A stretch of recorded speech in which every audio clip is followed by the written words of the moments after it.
Class में 3-4 बातें करेंगे और हर बात आपके लिए इंपॉर्टेंट होगी, और इसका किसी भी टॉपिक से लेना देना नहीं, इसका लेना देना पूरे इनकम टैक्स से। ठीक है, हम कोई भी टॉपिक नहीं पढ़ रहे हैं कि हम कैपिटल गेन पढ़ रहे हैं, डिडक्शन पढ़ रहे हैं, कोई टॉपिक नहीं बेटा, इंडिपेंडेंट एक क्लास चल रही है अपनी। चलिए सभी बच्चे फोकस करेंगे, कुछ 2-3-4 पेंडिंग चीजें हैं जो आपको अब जानना जरूरी हो गया है, तो अपन वो कर लेते हैं। अब जब मैं कैपिटल गेन की आप लोगों के सामने क्लास ले रहा था, तो ये मैंने टॉपिक आपको छुड़वाया था और बताया था इसकी इंपॉर्टेंस इतनी ज्यादा है कि इसको अलग से करवाऊंगा। ध्यान दीजिएगा बेटा, इस कंसेप्ट पे लिखा भी है दिस इज एलडीआर कंसेप्ट, क्योंकि ये ऐसी चीजें जो पता ही नहीं होती बच्चे को कि ऐसा कुछ है, लेकिन है बेटा ऐसा, आप समझ लेना कैसा क्या है बहुत अच्छे से। और ऐसी मैंने आपके सामने 3-4 इंपॉर्टेंट बातें करनी है जो एग्जाम पर्सपेक्टिव से हर एंगल से आपके लिए इंपॉर्टेंट होने वाली है। आपको पता है जब हमने स्टार्ट करा था तो हम बेसिक में टैक्स का कैलकुलेशन करते थे, याद है आपको? आज आप पता है आज एडवांस लेवल पे भी वापस वाला टैक्स के कैलकुलेशन पे ही जाना है अपन को, लेकिन बेसिक लेवल पे नहीं, आज एडवांस लेवल पे, इसीलिए अपन इतना लेट पढ़ रहे हैं इस चीज को। तो सभी बच्चे फोकस करेंगे, इजी है, चीजें इजी है, लेकिन चीजें आपके लिए बहुत इंपॉर्टेंट है। कोई भी चीज ऐसी नहीं होगी कि टेक्निकल है, बस चीजें ऐसी हैं या तो बच्चे को पता ही नहीं होती है। मतलब देखो इजी या डिफिकल्ट तो जब हो जब आपको पता हो, अगर आपको पता ही नहीं है तो बेटा ये ऐसी चीजें जो मुझे सीए बनने के बाद पता चली कि ऐसा भी होता है। मतलब मुझे ना तो मतलब किसी फैकल्टी ने आज तक मुझे ये चीज पढ़ाई नहीं, लेकिन ये एक बहुत इंपॉर्टेंट कंसेप्ट है, इंस्टीट्यूट के सॉल्यूशन में कई बार ये चीज यूज होती है। तो बहुत रिसर्च करने के बाद मुझे ये समझ आया था कि अच्छा ऐसा कंसेप्ट है। तो ध्यान दीजिएगा, benefit of unexhausted basic exemption. चलिए एक चीज बताइए मुझे, what is basic exemption? Sir वो इनकम टैक्स में इंडिविजुअल के केस में पहले 2.5 लाख तक कोई टैक्स नहीं लगता, अगर रेसिडेंट सीनियर सिटीजन है तो पहले 3 लाख तक कोई टैक्स नहीं लगता, और अगर रेसिडेंट सुपर सीनियर सिटीजन है तो पहले 5 लाख रुपए तक कोई भी टैक्स नहीं लगता। उस चीज को हम बोलते हैं बेसिक एग्जेम्पशन। उस चीज का एक और नाम होता है बेटा maximum amount that is not chargeable to tax. लिखना नहीं कभी, maximum amount that is not chargeable to tax, मतलब वो मैक्सिमम अमाउंट जिस पे आपको क्या नहीं लगने वाला है, टैक्स।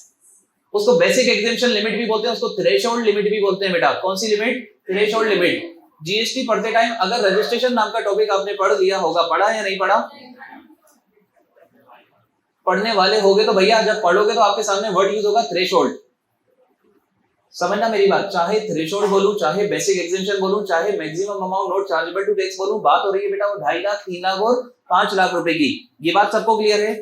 अब ध्यान से सुनिएगा, एक आपके सामने एक क्वेश्चन ले रहा हूं आपके सामने, मतलब सिर्फ समझाने के पर्पज से, एग्जांपल सॉल्व नहीं करवाऊंगा, सिर्फ आपको एक केस सिनेरियो दे रहा हूं कि ऐसा होगा तो क्या करोगे। आप मुझे बताइए बेटा, एक पर्सन है जिसके पास सैलरी इनकम है। अच्छा कंसेप्ट इजी, बस फोकस रखिएगा, कंसेप्ट इजी है। एक पर्सन है जिसकी सैलरी इनकम है 1,20,000 और इसकी लॉन्ग टर्म कैपिटल गेन की इनकम है 112 वाली। 112 वाली पता है कौन सी होती है? जो 20% से टैक्स लगता है जिसपे। अरे लॉन्ग टर्म के केस में दो ही तो कैपिटल गेन होते हैं, एक 112 है और एक 112। सिर्फ वो 3 एसेट पे मिलता है आपको 112 है, जहां पर 10% का रेट लगता है, 1 लाख रुपए का बेनिफिट मिलता है। बाकी सभी जगह पे आपको क्या लगता है? 20% 112 के अंदर। याद है आपको? चलिए आपके सामने एक एग्जांपल ले रहा हूं बेटा, इस पर्सन के साथ नाइंसाफी देखिएगा। इसकी सैलरी इनकम है 1,20,000, इसकी 112 वाली इनकम पता है कितनी है? चलो 3 और बढ़ा देता हूं उसको, 5,40,000। आप मुझे बताओ इसकी ग्रॉस टोटल इनकम कितनी है? सर 5,40,000 और 1,20,000 मतलब कितनी? 6,60,000। पता है जब आप इसका टैक्स कैलकुलेट करोगे तो मुझे बताओ ये लॉन्ग टर्म वाली कैपिटल गेन पे आप स्लैब रेट लगाओगे या इस पे तो डायरेक्टली लगा दोगे 20%? इस पे क्या लगा दोगे यार? डायरेक्टली 20%। एग्री करते हो इस बात से? 100%। ध्यान से सुनिएगा, इस पर्सन, अच्छा इस पर्सन ये जो 1,20,000 है इस पे डायरेक्ट परसेंटेज लगाओगे या इस पे बेसिक एग्जेम्पशन लगेगी? मतलब इस पे स्लैब लगेगा बेटा, है ना? 2.5 लाख, 3 लाख, 5 लाख जो भी एप्लीकेबल स्लैब रेट होता होगा उस पर्सन के ऊपर वो लगेगा। आप मुझे बताइए बेटा इसके ऊपर कौन सा स्लैब एप्लीकेबल है? अगर मैंने कुछ भी नहीं बताया तो, कुछ नहीं बताया तो सर इस पे स्लैब लगने वाला है 2,50,000 वाला। इसके साथ नाइंसाफी देखिए बेटा, सरकार ने बोला था इंसानों से, आप और मैं इंसान है, हम लोगों से बोला गया था कि पहले 2.5 लाख तक कोई भी टैक्स नहीं लेंगे। ये बात सच्चाई हो रही है? इस बात में सच्चाई दिख रही है आपको या इस केस में ये उलट जा रही है आपको? क्योंकि देखिए इस पर्सन की इनकम 2.5 लाख से ज्यादा है, लेकिन बेटा इसकी इनकम वो वाली जो स्लैब रेट से टैक्सेबल है वो वाली इनकम इसकी कितनी है बेटा? 1,20,000। मतलब कितना इसका बेसिक एग्जेम्पशन अनयूज्ड है? बताइए मुझे कितना बेसिक एग्जेम्पशन यूज नहीं हो रहा है इसका? सर अवेलेबल है 2.5 लाख, प्लीज फोकस करिएगा बच्चे, अंडरस्टैंडिंग बहुत इंपॉर्टेंट है। इजी है कंसेप्ट लेकिन अंडरस्टैंडिंग बहुत इंपॉर्टेंट है। अवेलेबल कितना है 2.5 लाख और यूज कितना कर रहे हैं 1,20,000, तो कितना अनयूज्ड है 1,30,000। 1,30,000 क्या है अनयूज्ड। आप मुझे बताओ, मतलब आप मुझे क्या बताओगे, मैं आपको एक चीज बताता हूँ बेटा, सरकार बोलती है कि ये जो अनयूज्ड है ना आपका अनयूज्ड बेसिक एग्जामिशन, इसी के बारे में कुछ पढ़ने वाले आज अपन। सरकार बोलती है इस अनयूज्ड बेसिक एग्जामिशन का बेनिफिट मिलेगा हर किसी को नहीं, कुछ खास लोगों को, हर किसी इनकम के नहीं, कुछ खास इनकम के अगेंस्ट। ध्यान दीजिएगा सब लोग वापस से। सरकार बोलेगी जो अनयूज्ड बेसिक एग्जामिशन है ना कितना है बेटा 1,30,000, निकालना बड़ा आसान है। Whatever is the applicable slab rate in your case minus normal income, मतलब income taxable rate normal rate, whatever is the applicable slab rate. Formula अगर मैं बनाना चाहूं तो applicable slab rate minus income taxable rate normal rate. आप मुझे बताइए इसमें नॉर्मल रेट से टैक्सेबल इनकम कौन सी थी, सैलरी इनकम 1,20,000, और इसके लिए स्लैब रेट कौन सी एप्लीकेबल थी 2.5 लाख। बेटा ये तो मैं आपको एग्जांपल दिखा रहा हूं, इससे कई अच्छा एग्जांपल आपके नोट्स में मौजूद है। ये सिर्फ आपको समझाने के लिए बता रहा हूं, आपको इसमें लिखने की जरूरत नहीं है, आप सिर्फ समझने पे फोकस करिए। लिखा हुआ बहुत ज्यादा अच्छे से, इससे ज्यादा अच्छे से लिखा हुआ है। तो एप्लीकेबल स्लैब रेट कितनी है 2.5 लाख, और स्लैब रेट यूज कितनी कर रहा है 1,20,000, मतलब कितनी यूज नहीं हो रही है 1,30,000, 1,30,000 रुपए। सरकार बोलती है इस 1,30,000 का बेनिफिट देंगे हर किसी को नहीं, कुछ खास लोगों को। अभी बताया नहीं किसको देंगे, क्या बोलेगी सरकार इस 1,30,000 का बेनिफिट किसको देंगे बेटा, हर किसी को नहीं देंगे, कुछ खास लोगों को देंगे, कुछ खास लोगों को इसका बेनिफिट देंगे, और हर किसी इनकम के अगेंस्ट भी नहीं देंगे, कुछ खास इनकम के अगेंस्ट देखेंगे। तो अब अपन इस कंसेप्ट को स्टार्ट करते हैं। अभी सिर्फ मैं आपका बेस्ट बना रहा था बस कि इस कंसेप्ट में होने क्या वाला है। तो यहां पर देखिए क्या लिखा है, बेनिफिट, सिर्फ कंसेप्ट का नाम देख लीजिए आप, बेनिफिट ऑफ अन, देखिए क्या लिखा है, बेनिफिट ऑफ अनएग्जॉस्टेड। अनएग्जॉस्टेड मतलब वो बेसिक एग्जामिशन जो यूज नहीं हुई है, जो अभी अपन देख रहे थे अनयूज्ड बेसिक एग्जामिशन। अपने एग्जांपल में कितना आया था बेटा 1,30,000, ये वही तो लिखा है बेटा। क्या लिखा है, benefit of unexhausted basic exemption. और अनएग्जॉस्टेड बेसिक एग्जामिशन मतलब अपने वाले एग्जांपल में जो 1,30,000 था अगेंस्ट, देखिए मैंने आपको बताया था हर किसी इनकम के अगेंस्ट नहीं मिलेगा, कुछ खास इनकम के अगेंस्ट मिलेगा। देखिए इनकम का नाम लिखा है अगेंस्ट, कौन कौन सी income, long term capital gain, short term capital gain 111A, long term capital gain 112A। अच्छा आपको पता है पूरी कैपिटल गेन की इनकम लिखी है सर, लेकिन कैपिटल गेन की भी सब इनकम नहीं लिखी, एक अभी भी गायब है। कौन सी गायब है, शॉर्ट टर्म कैपिटल गेन इसलिए गायब है क्योंकि वो तो ऑलरेडी खुद भी नॉर्मल इनकम है। समझ रहे हैं मेरी बात, वो तो खुद उस स्लैब में आ रही थी। समझिए बात को, मतलब आपको ध्यान क्या रखना है बेटा, आपको ध्यान रखना है, अभी सुनना मेरी बात, कंसेप्ट बहुत सिंपल है और कंसेप्ट आपको बहुत अच्छे से हो जाएगा, बस थोड़ा सा पेशेंस रखिएगा, एनालिसिस करते हुए करवाऊंगा आपको। मैंने आपसे क्या बोला, अनएग्जॉस्टेड बेसिक एग्जामिशन कुछ तो होती होगी, समझा मैं आपको चुका हूं, लेकिन आप जरूरी नहीं है कि आपको अभी तक समझ आई हो, लेकिन कुछ तो होता होगा जिसको अपन क्या बोलते होंगे, अनएग्जॉस्टेड बेसिक एग्जामिशन। उसका बेनिफिट सरकार दे रही है आपको, वो पता है हर किसी इनकम के अगेंस्ट नहीं दे रही। कौन सी इनकम के अगेंस्ट दे रही है, कैपिटल गेन। अरे आप तो सिर्फ इतना ध्यान रखना, अनएग्जॉस्टेड बेसिक एग्जामिशन का बेनिफिट कौन सी इनकम के अगेंस्ट मिलने वाला है आपको, कैपिटल गेन की इनकम के अगेंस्ट। समझ रहे हैं क्या, देखिए यहाँ पर कैपिटल गेन की तो इनकम लिखी है और एक इनकम गायब है, तो उसका भी वजह बिल्कुल क्लियर है, वो तो खुद ही नॉर्मल इनकम थी, और यहाँ पर कैपिटल गेन की स्पेशल इनकम लिखी है, क्योंकि यहाँ पर यही तो लिखा है कि वो नॉर्मल वाली इनकम की वजह से आपका अनयूज रह गया कुछ, उसका बेनिफिट मिलेगा स्पेशल इनकम के अगेंस्ट। और स्पेशल इनकम कौन कौन सी बेटा, एलटीसीजी, एसटीसीजी 111A और एलटीसीजी 112A। चलिए अब एक काम करिएगा, ये कंसेप्ट एलडीआर कंसेप्ट है, मतलब ये आपको आखिरी दिन, आज तक मैं आपको कोई भी कंसेप्ट बताता हूं ना, मैं आपको कभी ये नहीं बताता कि आपको आखिरी दिन ही उसको पढ़ना है। अगर मैं कहीं पर एलडीआर लिखवाता भी हूं तो उसका मतलब होता है कि आपको आगे भी इस पे फोकस करना है, लेकिन यहाँ पर एलडीआर का मतलब है सही में एलडीआर मतलब आपको इसको सही में आखिरी दिन देखना है, लास्ट डे रिवीजन। और आपको मैंने क्या बताया था अभी कि हर किसी को नहीं मिलेगा बेटा, कुछ खास लोगों को मिलेगा। देखिए क्या लिखा है, खास लोगों में एलिजिबल एसएससी रेसिडेंट। आप समझना बात को बेटा, मिस्टर पुतिन को बेनिफिट नहीं है, बेनिफिट मिस्टर मास को है। क्या लिखा है बेटा, रेसिडेंट। अच्छा रेसिडेंट क्या लिखा है, इंडिविजुअल और एचएफ, कंपनी को अवेलेबल नहीं है, सिर्फ इंडिविजुअल और एचएफ को है। दिस इज इंपॉर्टेंट हियर, यहां पर ये काम की कीजिए कि बेनिफिट ऑफ अनएग्जिस्टेड एग्जामिशन किसको मिलेगा बेटा, ये रेसिडेंट को भी मिलेगा, मतलब इंडिविजुअल को भी मिलेगा और हिंदू अनडिवाइडेड फैमिली को भी मिलेगा, लेकिन दोनों पता है क्या होना चाहिए, इंडिया के रेसिडेंट। अभी तक मैंने आपको सिर्फ इसका नाम समझाया, मैं आपको बताऊं, अच्छा है कुछ नहीं उसमें, सिर्फ नाम समझाया, इसके आगे की चीज तो मैं आपसे पूछूंगा और आप ही लोग मुझे बता देंगे, और वो आपको मतलब क्लियर रहेगी लॉजिकली। अभी मैंने आपको सिर्फ नाम बताया कि यार कुछ होता होगा अनयूज्ड बेसिक एग्जेम्पशन, उसका बेनिफिट आपको मिलने वाला है किसके अगेंस्ट? स्पेशल रेट की इनकम, जो कि कैपिटल गेन की इनकम होने वाली है। स्पेशल रेट की हजारों इनकम हो सकती है, सैकड़ों इनकम हो सकती है, सबके अगेंस्ट बेनिफिट नहीं है। बेनिफिट सिर्फ कौन सी स्पेशल रेट के अगेंस्ट है? कैपिटल गेन, जो आपने लॉन्ग टर्म कैपिटल गेन वगैरह के सेक्शन और शॉर्ट टर्म कैपिटल गेन के सेक्शन देखे थे।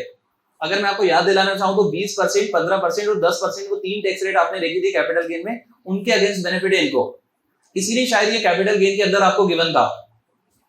अब ध्यान दीजिएगा, अच्छा ये बेनिफिट हर किसी इनकम के अगेंस्ट नहीं है, सिर्फ कौन सी इनकम के अगेंस्ट है? Capital gain. अच्छा ये बेनिफिट हर किसी पर्सन को भी अवेलेबल नहीं, सिर्फ किसको अवेलेबल है बेटा? Resident individual and resident HUF.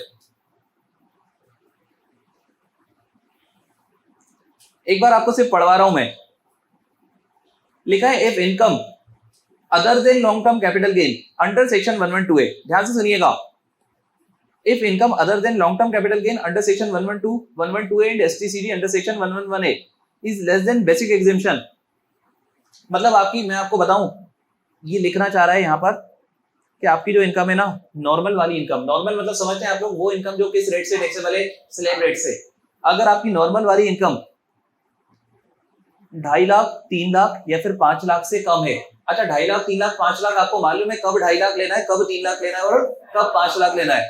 अगर आपकी नॉर्मल इनकम 2.5 लाख, 3 लाख, 5 लाख से कम है, तो जितना कम है वो आपका क्या कहलाता है? Unused basic exemption.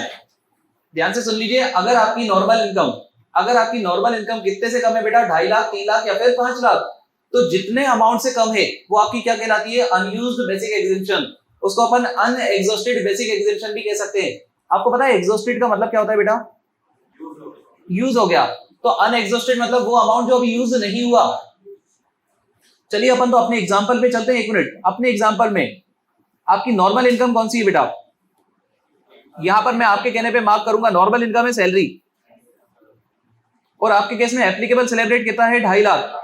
तो आपकी नॉर्मल रेट से टैक्सेबल इनकम कितनी है? 1,20,000। तो आप मुझे बताओ ना, कितना बेसिक एग्जेम्पशन आज भी अनयूज्ड है आपका? 100% एब्सोल्यूट क्लियर है ये चीज? पक्का? क्वेश्चन आएगा, कंफ्यूज नहीं होगे अभी के अभी। चलो, अब ये अनयूज्ड अमाउंट है ना, सरकार बोलती है इस अनयूज्ड अमाउंट का हम बेनिफिट देंगे।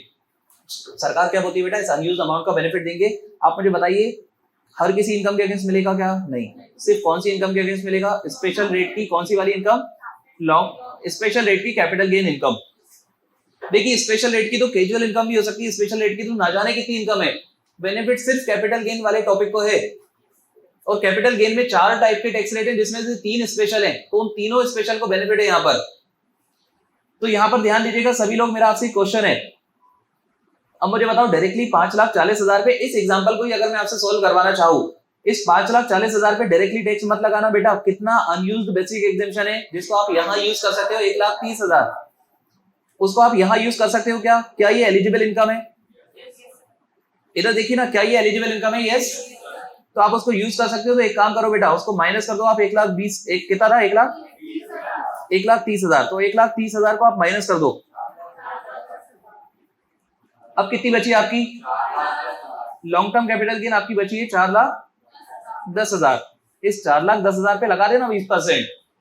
समझना बात को। अभी मैं एग्जांपल तो थोड़ा सा टेक्निकल लूंगा, एक अच्छा एग्जांपल लूंगा, लेकिन अभी तो सिर्फ समझाने के पर्सपेक्टिव से आपको बताया। बेटा यूज करने का मतलब पता है क्या है? अब आप समझ रहे होंगे।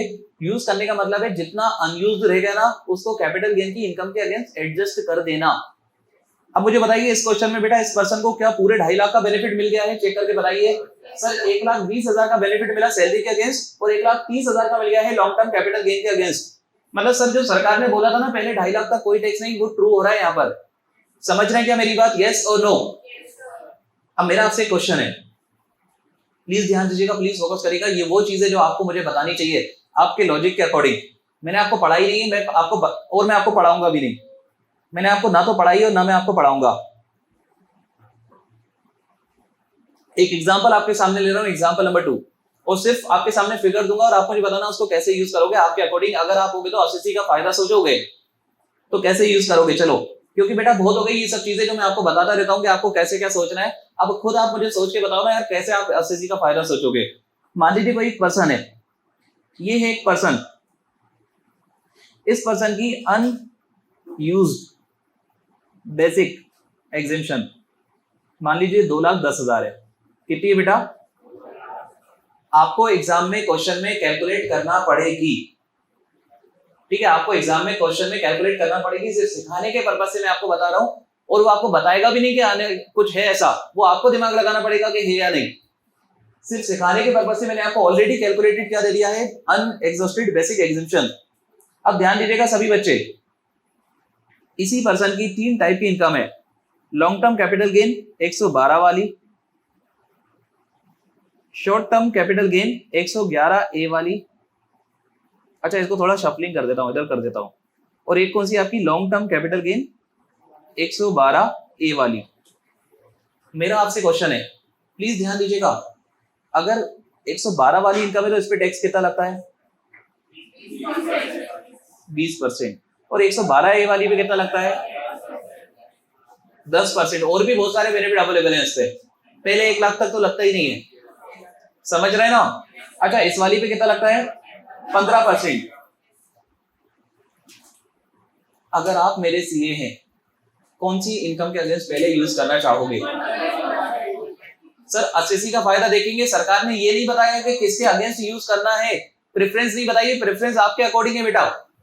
आप मुझे बताओ, आप एसएससी का फायदा सोचने के लिए अगर एक रेशनल पर्सन हो तो आप पता है क्या करोगे? एसएससी को ज्यादा टैक्स लग रहा है एलटीसीजी 112 पे, तो आप पता है उसको क्या कर दोगे बेटा? आप फर्स्ट प्रेफरेंस दे दोगे इसे। इसके बाद बेटा सेकंड नंबर का सबसे ज्यादा टैक्स लग रहा है एसटीसीजी, तो आप पता है सेकंड नंबर की प्रेफरेंस किसको दे दोगे? इसको। और सर सबसे कम टैक्स लग रहा है इसको, तो सुनना बात को, प्रेफरेंस इसको भी दी जाएगी। लेकिन जब जब कोई नहीं है तो फिर भैया 10% भी बचाने की कोशिश करेंगे अपन, समझ रहे हो मेरी बात? तो फर्स्ट प्रेफरेंस 20% सेव करने की कोशिश करेंगे, सेकंड प्रेफरेंस में कितना सेव करेंगे? 15%, और थर्ड प्रेफरेंस में 10%। लॉजिकली ये बात आपको क्लियर होना चाहिए, ये मतलब इतना लॉजिकल डेवलपमेंट आपके अंदर हो जाना चाहिए अब, कि कोई चीज अगर आपके सामने ऑप्शनल है तो आपको एसएससी का फायदा सोचना है वहां पर। अब एक काम करते हैं बेटा, कंसेप्ट पे चलते हैं अपन। देखिए कंसेप्ट बोल क्या रहा है, कंसेप्ट बड़ा सिंपल है, मैं आपको बताऊं, सिर्फ वो तो एनालिसिस, क्योंकि वो इंपॉर्टेंट बहुत है इसलिए अपन उस पर बहुत एनालिसिस कर रहे हैं और धीरे धीरे चल रहा है। देखिए क्या लिखा है, unexhausted basic exemption can be used against capital gain. जो भी अनएग्जॉस्टेड बेसिक एग्जम्पशन है, कैलकुलेट करना आपको आता है, उसको आप कहां यूज कर सकते हो बेटा? Capital gain in following preference. इस प्रेफरेंस के अकॉर्डिंग, प्रेफरेंस आप समझ रहे होंगे किस अकॉर्डिंग मैंने प्रेफरेंस लिखी होगी। फर्स्ट प्रेफरेंस में आप उसको यूज करने वाले हो सेक्शन 112 के अगेंस्ट 20% बचाने के लिए, सेकंड प्रेफरेंस में आप यूज करोगे 15% बचाने के लिए, और थर्ड प्रेफरेंस में आप यूज करोगे, ए लगा देना भैया, इसमें ए लगा देना यार बच्चे, ठीक है? ए मिस हो गया यार बेटा, इस चीज को सही कर लेना सब लोग, वरना कोई कंफ्यूजन नहीं रहना चाहिए। कंसेप्ट बहुत इंपॉर्टेंट है। प्रेफरेंस को 2 की जगह 3 कर देना, ये लास्ट वाले को, और ये long term capital gain 112A वाला कर देना। कर दिया आपने? चलिए क्वेश्चन आपके सामने गिवन है, क्वेश्चन बहुत इंपॉर्टेंट है और इस क्वेश्चन से आपको 100% क्लैरिटी आएगी। बेटा जो चीज मुझे बताना था वो मैं आपको बता चुका हूं, लेकिन ये क्वेश्चन मैंने आसान नहीं बनाया, इस क्वेश्चन को मैंने टेक्निकल बनाया। और ध्यान से सुनना, एग्जाम में आपको इससे भी ज्यादा टेक्निकल पड़ेगा, और उसकी वजह मैं आपको बता दूं, ध्यान से सुन लीजिए बच्चे। वजह ये होगी कि आपको पता ही नहीं होगा कि अनएग्जॉस्टेड बेसिक एग्जम्पशन का कांसेप्ट लग रहा है, वो आपको पता खुद से करना पड़ेगा कि कहीं ऐसा तो नहीं है कि अनएग्जॉस्टेड कुछ अनयूज्ड बेसिक एग्जम्पशन का अमाउंट है जिसको मैं कहीं यूज कर सकता हूं। क्वेश्चन कभी नहीं बताएगा आपको, आपका डायरेक्टली आंसर गलत होगा बस, और आपको पता भी नहीं चलेगा। आप पता है वहां से खुशी खुशी आओगे, कर दिया सर 4 डाला, वो फूट के आ जाओगे आप अगर आपने ध्यान नहीं दिया तो। अनएग्जॉस्टेड बेसिक एग्जम्पशन, बेटा मैं आपको बता दूं, कोई भी चीज क्वेश्चन आपको याद नहीं दिलाएगा। अगर इनकम 5 करोड़ से ज्यादा है तो आपको पता है 37% सरचार्ज लगना है, वो आपको कभी याद नहीं दिलाएगा कोई भी चीज। समझ रहे हैं मेरी बात? तो ये तो ऐसी चीज है जो पता ही नहीं होती लोग को। तो अनएग्जॉस्टेड बेसिक एग्जम्पशन का बेनिफिट आपको मिलने वाला है, कौन सी इनकम के अगेंस्ट मिलने वाला है? कैपिटल गेन की इनकम के अगेंस्ट। किसको मिलने वाला है? हर किसी को नहीं मिलने वाला है, सिर्फ इंडिविजुअल और एचयूएफ को, वो भी अगर हमारे हुए, हमारे मतलब कौन यार? रेसिडेंट। अच्छा बेनिफिट मिलने वाला है मतलब उसको आप यूज कर सकते हो कौन सी इनकम के अगेंस्ट? Capital gain. अच्छा कैपिटल गेन की इनकम के अगेंस्ट जब आप यूज करोगे तो दिमाग अपना यूज करते रहिएगा, देखिएगा जो ज्यादा रेट से टैक्सेबल है पहले उसके अगेंस्ट यूज करना। ये प्रेफरेंस आपके सामने लिखा है, कंसेप्ट ये इतना सही है, बस ये इतना सही कंसेप्ट है आपके पास, मतलब इसको पढ़ने में कोई आपको तकलीफ नहीं जाएगी, और इवन एग्जांपल से आपका काम बहुत आसान हो जाएगा। चलिए देखिए क्या लिखा है एग्जांपल। अच्छा अनएग्जॉस्टेड बेसिक एग्जम्पशन का फॉर्मूला भी लिखा है भैया, देख लेना यार, अगर ज्यादा किसी को तकलीफ जा रही हो तो इस फॉर्मूले को तो रट ही लेना। Unexhausted basic exemption is equal to applicable slab rate minus income taxable at slab rate. Sir जब पता नहीं होती तो मार्क्स नहीं मिलते होंगे उन्हें। हाँ चलिए इधर ध्यान दीजिएगा, unexhausted basic exemption is equal to applicable slab rate minus income taxable at slab rate. अच्छा मुझे बताइए क्या अपन ने भी यही करा था? सर हमने उस पर्सन की स्लैब रेट ले ली थी 2.5 लाख और उसकी सैलरी वाली इनकम जो कि स्लैब रेट से टैक्सेबल की थी वो ले ली थी और डिफरेंस निकाला था 1,30,000 और हमने उसको क्या बोला था? Unexhausted basic exemption. चलिए क्वेश्चन एग्जांपल पे आ रहा है, वेरी वेरी इंपॉर्टेंट, और इस एग्जांपल के बाद अपन दूसरे इंपॉर्टेंट कांसेप्ट में मूव करेंगे। लिखा है NTI of miss Muskan as 20 year is 5,30,000, 5,30,000 की इनकी एनटीआई है। It includes long term capital gain on sale of land 3,50,000। एक सेकंड, एनटीआई कितनी है बेटा? 5,30,000, इसमें एलटीसीडी कितना शामिल है? 3,50,000। तो आपको पता है अगर मैं आपसे बाइफर्केशन पूछना चाहूं, सर एनटीआई है 5,30,000, इसमें से लॉन्ग टर्म कैपिटल गेन कितना है बेटा? 3,50,000। तो भैया बताइए ना नॉर्मल इनकम कितनी है? 1,80,000। लॉन्ग टर्म कैपिटल गेन है 3,50,000 और नॉर्मल इनकम कितनी है? 1,80,000। आप मुझे बताइए अगर मैं पूछना चाहूं आपसे, considering the information given in the question, कितना अनयूज्ड बेसिक एग्जेम्पशन होने वाला है इसका? पक्का ना? अगर आपने अनयूज्ड बेसिक एग्जेम्पशन कैलकुलेट कर लिया तो दुनिया में कोई भी ताकत आपको उसको सही करने से नहीं रोक पाएगी। और अनयूज्ड बेसिक एग्जेम्पशन में आप पता है आप सोचोगे नहीं उस अकॉर्डिंग, भले आप मस्ती मजाक में ले रहे हो सब बेटा, मैं आपको बता रहा हूँ लिटरली ये इतनी खतरनाक चीज है ना, जब क्वेश्चन में आपके सामने 10 बार आएगी आप 10 बार गलत करोगे। सुन लीजिए सब बच्चे, मैं आपको ऐसा चैलेंज बोल रहा हूँ कि ये चीज आपके सामने क्वेश्चन में आरटीपी एमटीपी में 10 बार आएगी और 10 में से एक भी बार कोई सही करके बताना मुझे खुद से, मेरे बताए बिना करके बताना कि यार मतलब मैं आपको याद भी नहीं दिलाऊंगा कि ऐसा कुछ है और आप करके बताना, मैं मान जाऊंगा उस बच्चे को। मतलब ये लिटरली इस लेवल की चीज है कि आपके सामने बार बार आएगी और बार बार आप गलत कर रहे होगे और एग्जाम में भी बेटा गलती करके आते हैं अपन इसको।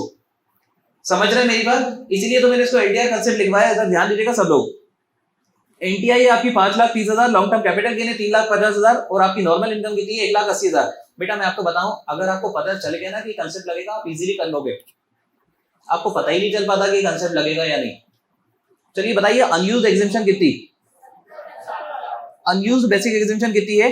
70,000। लिख दूं यहां पर 70,000। अनयूज्ड अमाउंट है आपका 70,000। क्या 70,000 का बेनिफिट मिल सकता है? यस। किसको मिल सकता है? रेसिडेंट, इंडिविजुअल और एचयूएफ।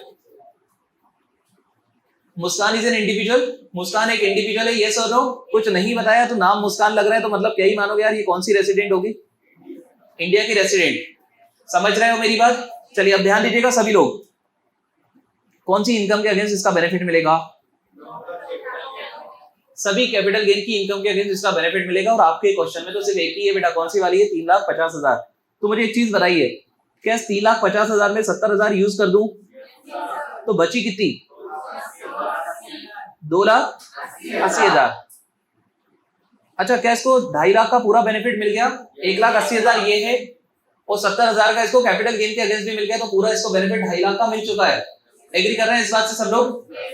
चलिए अब एक चीज बताइए, 2,80,000 रुपए और इस पे टैक्स कितना लगने वाला है बेटा? एक सेकेंड, रेट आपको बताया नहीं है। It include long term capital gain on sale of land.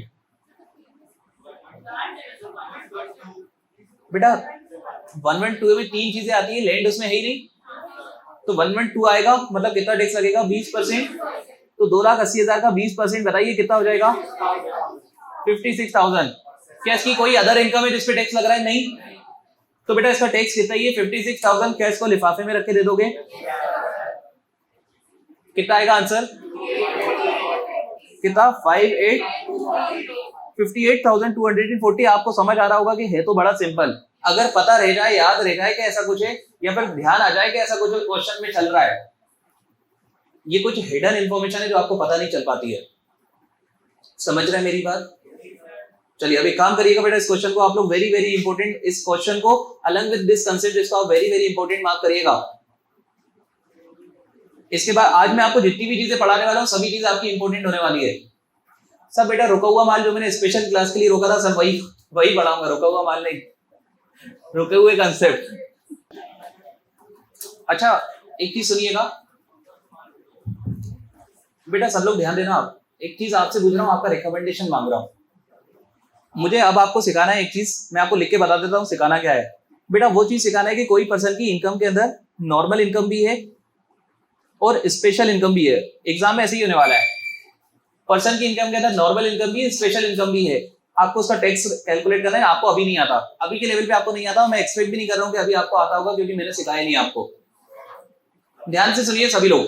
एक क्वेश्चन ऑलरेडी आपकी बुकलेट के अंदर गिवन है, वो करवाऊं या एक क्वेश्चन जो मैंने ज्यादा टेक्निकल एग्जाम के पर्सपेक्टिव से बनवाया वो करवाऊं? आप बताओ मुझे। आपसे रिकमेंडेशन पूछ रहा हूँ, सिंपल या अच्छा?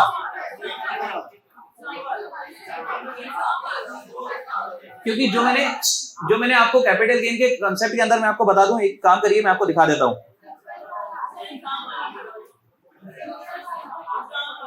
हाँ एक मिनट बेटा, एक मिनट।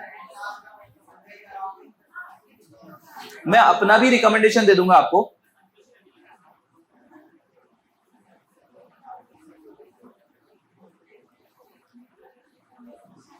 ये क्वेश्चन है बेटा, ये क्वेश्चन है, लेकिन बहुत ही हलवा क्वेश्चन है। ये करवाऊं या इसका अच्छा एक क्वेश्चन करवाऊं? कंसीडरिंग कि जब क्वेश्चन आप करोगे एग्जाम में तो एक नहीं ऐसे मल्टीपल क्वेश्चन होंगे जिसमें आपको टैक्स कैलकुलेट करना होगा, कंसेप्ट सेम लगेगा। ये तो इसका कोई लेवल ही नहीं है, उसको बताने के बाद ही 1 मिनट में आप खुद कर लोगे।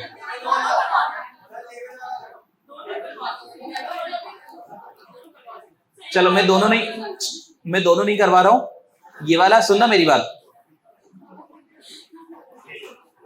बेटा, वो उस क्वेश्चन को करने के बाद ये क्वेश्चन आप खुद भी नहीं करना चाहोगे, इसलिए बोल रहा हूं मैं। तो आप एक काम करिए, मैं वो करवा रहा हूं और इस क्वेश्चन को आप लोग खुद से ऑप्शनली देख लीजिएगा, मेरी तरफ से तो ऑप्शनल है।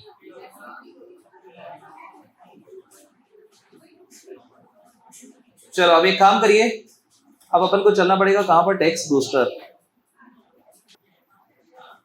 चलो अब ध्यान देना सब लोग, देख लीजिए इस क्वेश्चन पे भी क्या लिखा है आप लोग, एलडीआर कंसेप्ट।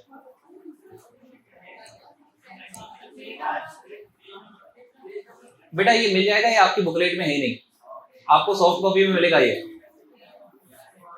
मतलब ये बुकलेट का पार्ट नहीं, इसीलिए तो आपसे बोल रहा हूँ जो बुकलेट में है वो कराऊं या अच्छा कराऊं। तो मैं अच्छा कराना चाहता हूँ आपको ये वाला क्वेश्चन, बुकलेट वाला फिर आप कर लीजिएगा। चलिए दिस कंसेप्ट, ये आपका एलडीआर कंसेप्ट है, फोकस करिएगा। लिखा है एग्जांपल के अंदर, income of miss Insiya as 20 year is as follows. एक पर्सन है जिसकी इनकम गिवन है, अलग अलग टाइप की, अगर आप देख रहे होंगे तो देखिए type of income, PGBP given है, आईएफओ इज गिवन है, IFO income from house property, long term capital gain 112, short term capital gain 111 है, लॉन्ग टर्म कैपिटल गेन 112 है, short term capital gain normal. बच्चे ध्यान दीजिएगा, एग्जाम में एक बार नहीं, एक ही एग्जाम में कई बार ये क्वेश्चन आपके सामने देखने को मिलेगा जहां पर आपको टैक्स कैलकुलेट करना पड़ेगा, और इनकम भी बेटा मल्टीपल ही होती है। मतलब समझ रहे होंगे, आपको हर क्वेश्चन में कहीं ना कहीं ये कंसेप्ट लग सकता है। जिस क्वेश्चन में आपको टैक्स कैलकुलेट करना पड़ेगा आपको ये कंसेप्ट लग सकता है। This is advance level tax calculation. जो आपने बेसिक में पढ़ा था वो बेसिक लेवल का टैक्स कैलकुलेशन था, वैसा एक भी क्वेश्चन आपको देखने को नहीं मिलेगा except for the marginal relief. सिर्फ मार्जिनल रिलीफ आपको 2 नंबर या 3 नंबर का देखने को कभी कभार मिल सकता है, कभी एमसीक्यू में मिल सकता है, बाकी आपको वो नहीं मिलेगा। आपको एक बड़े क्वेश्चन के अंदर ये ऐसी कुछ इनकम निकल के आएंगी जो आपको टैक्स निकालना पड़ेगा किसी पर्सन का। सबका फोकस है अच्छे से, तो स्टार्ट करूं। सिंपल है, कुछ है नहीं उसमें, मतलब अगेन वेरी वेरी सिंपल, मतलब कुछ भी नहीं है। अब मेरा आपसे एक क्वेश्चन है, बस मुझे आप लोग आंसर करते चलिएगा, जो आपको पता है बस उतना आंसर करना, क्योंकि हो सकता है कोई सी वाली इनकम के बारे में आपको पता भी ना हो। बताइए पीजीबीपी आपने कोई टैक्स रेट पढ़ा है या नहीं पढ़ा? नहीं पढ़ा तो कौन सा टैक्स रेट होगा? Slab rate. अच्छा, इनकम फ्रॉम अदर सोर्सेज में हॉर्स रेस, बेटा आपने पढ़ा नहीं है लेकिन मैं आपको बता दूं 30%। कितना टैक्स लगेगा? 30%। अगर नहीं भी पढ़ा तो कोई दिक्कत नहीं है, अगर पढ़ा है तो कोई दिक्कत है, मतलब समझना बात को। मैं आपसे क्या बोल रहा हूं बेटा, प्लीज इधर ध्यान देना, मस्ती मजाक को 2 मिनट छोड़ के। अगर इनमें से किसी इनकम के बारे में आपको नहीं भी पता तो जो लिखा है वो सच लिखा है, ठीक है। पीडीबीपी आपकी कितनी है यार? पीडीबीपी कैसे टैक्सेबल होगी? स्लैब। और आईएफओएस आपका हॉर्स रेस वाला टैक्सेबल होता है 30% फ्लैट। इसके बाद लिखा है इनकम फ्रॉम हाउस प्रॉपर्टी। आप बताइए मुझे sir, income from house property again taxable होगा एट स्लैब। इसके बाद लिखा है लॉन्ग टर्म कैपिटल गेन 112 20%। फिर लिखा है शॉर्ट टर्म कैपिटल गेन 1118 15%। फिर लिखा है लॉन्ग टर्म कैपिटल गेन 112 है, कितना परसेंट? 10%। क्लियर है आपको ये चीज? चलिए इसके बाद बेटा आगे की भी मतलब आगे की भी एक आध क्लास अपन है ना ये सब चीजें काम की कंटिन्यू रखेंगे, तो आप ध्यान रखना आगे की क्लास भी बहुत काम की होगी आपकी जो भी होगी। इसके बाद क्या लिखा है बेटा, short term capital gain normal वाली। बेटा नॉर्मल वाली मतलब कौन सी, स्लैब। आपको पता है यही सब चीजें यहाँ पर आपको समझाने के लिए दी हुई है कि पीजीबीपी स्लैब रेट से टैक्सेबल होगा, IFS 30%, I income from house property slab, LTCD 20%, 111 15% और 112 वाला देखिए क्या लिखा है 10% इन एक्सेस ऑफ 1 लाख। ऐसे ही होता है क्या? फिर लिखा है बेटा ST short term capital gain normal वाली आपको किस रेट से टैक्सेबल होगी, स्लैब के अकॉर्डिंग। अच्छा एग्जाम में कभी भी वो आपको ऐसे बताएगा नहीं, ये तो मैं आपको समझा रहा हूँ इसलिए मैंने आपको बता के दिया ये सब कुछ, समझ रहे हैं? ये आपको दिमाग लगाना पड़ेगा कि कौन सी इनकम पे कितना टैक्स लगने वाला है। अब ध्यान दीजिएगा सभी लोग, इनकम भी गिवन है आपको 10 लाख 2 लाख 3 लाख 5 लाख 3 लाख 6 लाख 1 लाख, ये सब आपकी इनकम गिवन है। इसका कहीं ना कहीं अपन टोटल करेंगे तो शायद अपनी क्या आ जाएगी, ग्रॉस टोटल इनकम। अरे सभी हेड्स की टैक्सेबल इनकम आप ऐड कर दोगे तो क्या आ जाती है बेटा, ग्रॉस टोटल इनकम। समझ रहे हैं मेरी बात? चलिए इसके बाद देखिए इसमें क्या लिखा है, डिडक्शन अंडर सेक्शन 80C। आज तो अच्छी बात है कि आप 80C भी पढ़ ही चुके हो। तो क्या लिखा है, remark deduction is allowed only against normal income. पता है क्या ये बात आपको? पक्का? Deduction is allowed only against normal income. वो 3 पॉइंट जो मैंने आपको बताए थे जहां आप गलती करोगे, नॉर्मल इनकम बताए थे मैंने आपको। तो डिडक्शन सिर्फ कौन सी इनकम के अगेंस्ट मिलेगा, नॉर्मल इनकम के अगेंस्ट। और डिडक्शन है कितना, 1.5 लाख। अच्छा आप समझ रहे होंगे होगा ज्यादा, वो मिल इतना रहा होगा इसलिए कितना गिवन है बेटा, 1,50,000। अगर मैं आपसे एनटीआई पूछना चाहूं तो क्या बेटा ये सब जीटीआई है, तो इसमें से अगर ये आप माइनस कर दोगे तो क्या आपकी एनटीआई आ जाएगी? अभी सिर्फ आपको क्वेश्चन समझा रहा हूं, अभी मैंने क्वेश्चन सोल्व करना स्टार्ट नहीं किया है। It was all about question. Question में आपको मल्टीपल इनकम गिवन है जिसको आप अगर समेशन कर दोगे तो आपकी क्या निकल जाएगी, ग्रॉस टोटल इनकम। आपको मल्टीपल डिडक्शंस भी हो सकते हैं इन एग्जाम। इस क्वेश्चन में एक ही है, एग्जाम में मल्टीपल हो सकते हैं। 80C के साथ 80D भी हो सकता है, 80E भी हो सकता है, 80G भी हो सकता है, 80TTA भी हो सकता है, 80TTB भी हो सकता है। इंपॉर्टेंट वाले सेक्शन आते ही रहते हैं एग्जाम में। समझ रहे हैं मेरी बात? तो डिडक्शंस अगर आप माइनस कर दोगे तो आपके पास क्या निकल के आ जाएगा भैया, एनटीआई नेट टैक्सेबल इनकम। चलो अब एक काम करते हैं, इसका जीटीआई कैलकुलेट करते हैं। चलाइए कैलकुलेटर, बताइए मुझे जीटीआई इसका। 30 लाख बताया जा रहा है। अच्छा 30 लाख। अब आप एक चीज नोटिस कर रहे होंगे, देखिए क्वेश्चन में जो इनकम गिवन है यहां पर उस अकॉर्डिंग गिवन नहीं है। आपको पता है यहां पर जब भी आप इनकम का टोटल करोगे ना बच्चे, ध्यान से सुनना, एक रिकमेंडेशन है मेरी तरफ से, आप कुछ भी कर दोगे चलेगा, इट विल नॉट मैटर। आप अगर इनकम में आपको सबको एडी करना है तो कहीं भी कर दो, उससे कोई फर्क पड़ेगा नहीं।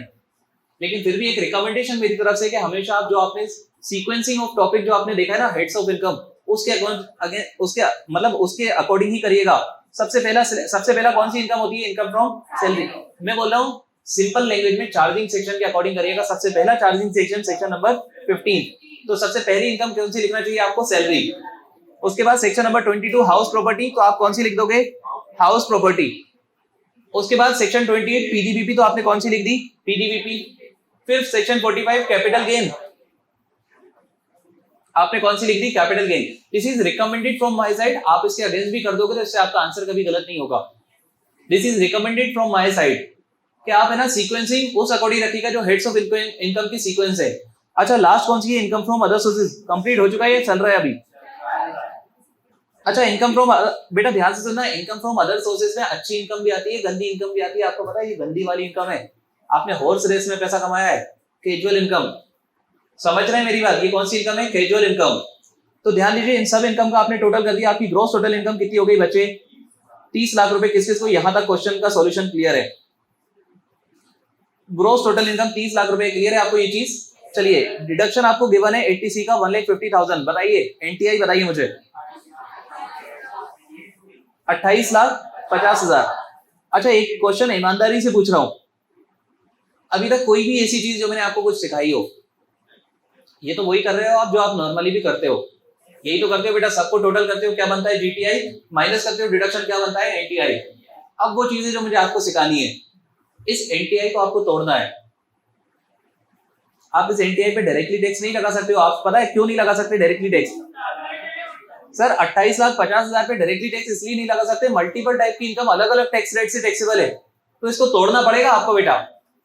आपको पता है इसमें से देखना पड़ेगा कितनी कौन सी इनकम है। तो एक काम करिए, देखिए यहाँ पर मतलब आपको कुछ इस टाइप का करना पड़ेगा बेटा। देखो उस 28,50,000 के बहुत सारे बाइफर्केशन करें, ध्यान से देखना आप लोग। आपको पता है सबसे पहले क्या लिखा है आपके सामने, ये बाइफरकेशन आप कैसा भी कर दो चलेगा, बस ध्यान से सुनना। इस बाइफरकेशन को करते टाइम आपके दिमाग में एक चीज होना चाहिए, स्पेशल रेट की इनकम को आप अलग करोगे, बैलेंसिंग जो भी बचेगा वो क्या निकलना चाहिए, आपकी नॉर्मल इनकम। तो आप मुझे बताइए बेटा इसमें से स्पेशल इनकम कौन कौन सी है, जल्दी से मैं मार्क करना चाहता हूं उन इनकम्स को। सर आईएफओएस की इनकम स्पेशल है, 112 स्पेशल है, 112 स्पेशल है और ये स्पेशल है। आपको पता है बची हुई सारी इनकम आपकी नॉर्मल है। I am not talking about normal, मैं नॉर्मल की बात ही नहीं कर रहा हूं। जैसा मैं करूंगा अगर वैसा ही आप करोगे तो ही आप सही होगे एग्जाम में। मैंने आपसे क्या बोला, आप स्पेशल इनकम को अलग कर दोगे, सिर्फ स्पेशल इनकम को नॉर्मल की तरफ नहीं देखोगे। तो आप मुझे एक चीज बताइए बेटा, इसमें से आईएफओएस 2 लाख है क्या, तो आपने देखो आईएफओएस कहीं ना कहीं लिख दिया होगा ये 2 लाख। फिर देखिए इसके बाद, अच्छा ये यहां पर अपन ने जो सीक्वेंसिंग है ना इसके अकॉर्डिंग चल रही है, तो अपन भी एक काम करते हैं ना इसके अकॉर्डिंग ही कर लेते हैं, फिर अपना मैच हो जाएगा इससे। आप बताओ स्पेशल रेट की पहली इनकम कौन सी है बेटा, ये वाली, और कितना अमाउंट है 3 लाख। तो आपने पता है क्या लिख दिया, शॉर्ट टर्म कैपिटल गेन 111 वाली कितना 3 लाख। उसके बाद कौन सी इनकम है बेटा 112 वाली 5 लाख। अच्छा उसके अकॉर्डिंग भी नहीं है, इधर ध्यान से सुन लो बेटा, एक बार वापस से सुन लो इधर, प्लीज फोकस करना। कुछ भी बताया नहीं मैंने, बताना तो अभी स्टार्ट कर रहा हूं, तो कोई कंफ्यूजन की बात होनी ही नहीं चाहिए अभी तक, अभी मैंने बताया नहीं कुछ। एनटीआई तक आपको आता है क्या, यस। एनटीआई को आपको तोड़ना है, बस ये एक लाइन मैंने आपको बताई, एनटीआई को आपको तोड़ना है और आपको तोड़ना है प्रेफरेंस आप दोगे स्पेशल इनकम्स को, ठीक है। आपको तोड़ना किसको है, एनटीआई को। आप एनटीआई में से सबसे पहले स्पेशल इनकम हटा दोगे, किसी भी सीक्वेंस में हटाओ, इट विल नॉट मैटर।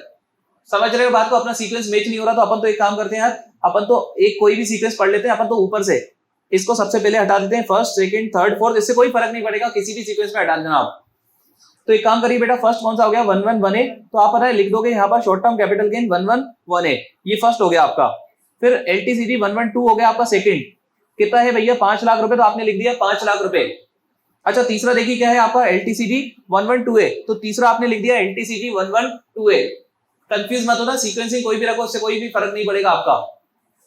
और फोर्थ नंबर पे आप क्या कर दोगे आईएफओएस, तो यहाँ पर आईएफओएस में कैजुअल वाला है तो आपने आईएफओएस कर दिया 2 लाख। अमाउंट वेरीफाई कर लो, जितने उधर है क्या उतने ही नीचे लिखे हैं। अब मुझे कुछ खास चीजें हैं जो आपको पता होना चाहिए इस क्वेश्चन को सोल्व करने के लिए, वो आपको ही पता होना चाहिए, वो मैं नहीं बता सकता हूं आपको। बताइए 111 वाली इनकम कितने रेट से टैक्सेबल होगी, तो क्या इसके नीचे लिख दोगे 15%। अच्छा 112A वाली इनकम किस रेट से टैक्सेबल होगी आप बताओ मुझे। सर 112A वाली इनकम है ना, this is taxable at the rate of 10%, और एक और बेनिफिट यहाँ पर है 1 लाख रुपए का। देखिए क्या लिखा है, at the rate of 10% excess of 1 lakh. आपको टैक्स 10% लगने वाला है और 1 लाख से ऊपर लगने वाला है। और मैंने आपको शायद कैपिटल गेन पढ़ाते टाइम आपकी हैबिट भी ऐसी डलवाई है कि आपको कैपिटल गेन के बारे में लिखना चाहिए कि वो कौन सा वाला कैपिटल गेन है, ताकि आपको टैक्स रेट कैलकुलेट करने में आसानी हो। आप समझ रहे होंगे आज। चलिए इसके बाद देखिए लॉन्ग टर्म कैपिटल गेन कौन सा वाला 112, तो लॉन्ग टर्म कैपिटल गेन 112 वाला आपका कितना है 5 लाख। कितना टैक्स लगता है इस पे 20%। क्या इस पे कोई ऐसा बेनिफिट 1 आध लाख रुपए माफ हो, नहीं। स्पेशल इनकम सिर्फ एक ही है 112A वाली जिसके अगेंस्ट कोई बेनिफिट है आपको। चलिए इसके बाद बताइए कैजुअल इनकम कितने परसेंट टैक्स लगता है इस पे 30%। ऑब्वियसली बेटा अगर आपको टैक्स रेट का कैलकुलेशन सोल्व करना है, टैक्स रेट का क्वेश्चन सोल्व करना है तो आपको टैक्स रेट पता होना चाहिए। और आपको सभी टैक्स रेट जो आपके एग्जाम के लिए रेलेवेंट है वो पढ़ाई गई है, और नहीं पढ़ाई गई है तो धीरे धीरे पढ़ाई जाएंगी, और जो बची होंगी आपको मैक्सिमम मेरे हिसाब से तो पढ़ा दी गई है। आपको इनकम फ्रॉम हाउस प्रॉपर्टी के अंदर ही कैजुअल इनकम वगैरह शायद अभी नहीं पढ़ाई हो। तो आप इतनी बार मेरे साथ डिस्कस कर चुके हैं, आपको याद तो अब रहना स्टार्ट हो जाना चाहिए कि कैजुअल इनकम पे कितना टैक्स लगता है 30%। कैजुअल इनकम मतलब अच्छी इनकम नहीं होती, गंदी इनकम है ना, सट्टा वगैरह करा, हॉर्स रेस पे पैसा लगा दिया, इस टाइप की इनकम कैजुअल इनकम होती है। चलिए एक सेकेंड बेटा, ये 3 लाख हो गई, ये 6 लाख हो गई, 5 लाख और 2 लाख, इन सबका टोटल करिए। मतलब 28,50,000 में से सभी स्पेशल रेट की इनकम माइनस कर दीजिए, सभी स्पेशल रेट की इनकम माइनस कर दीजिए, तो आपकी कौन सी इनकम बनना चाहिए, नॉर्मल इनकम। हमेशा ऐसा ही करोगे, नॉर्मल इनकम को बाइफरकेट मत करना, नॉर्मल इनकम को बैलेंसिंग फिगर निकालना ऑलवेज।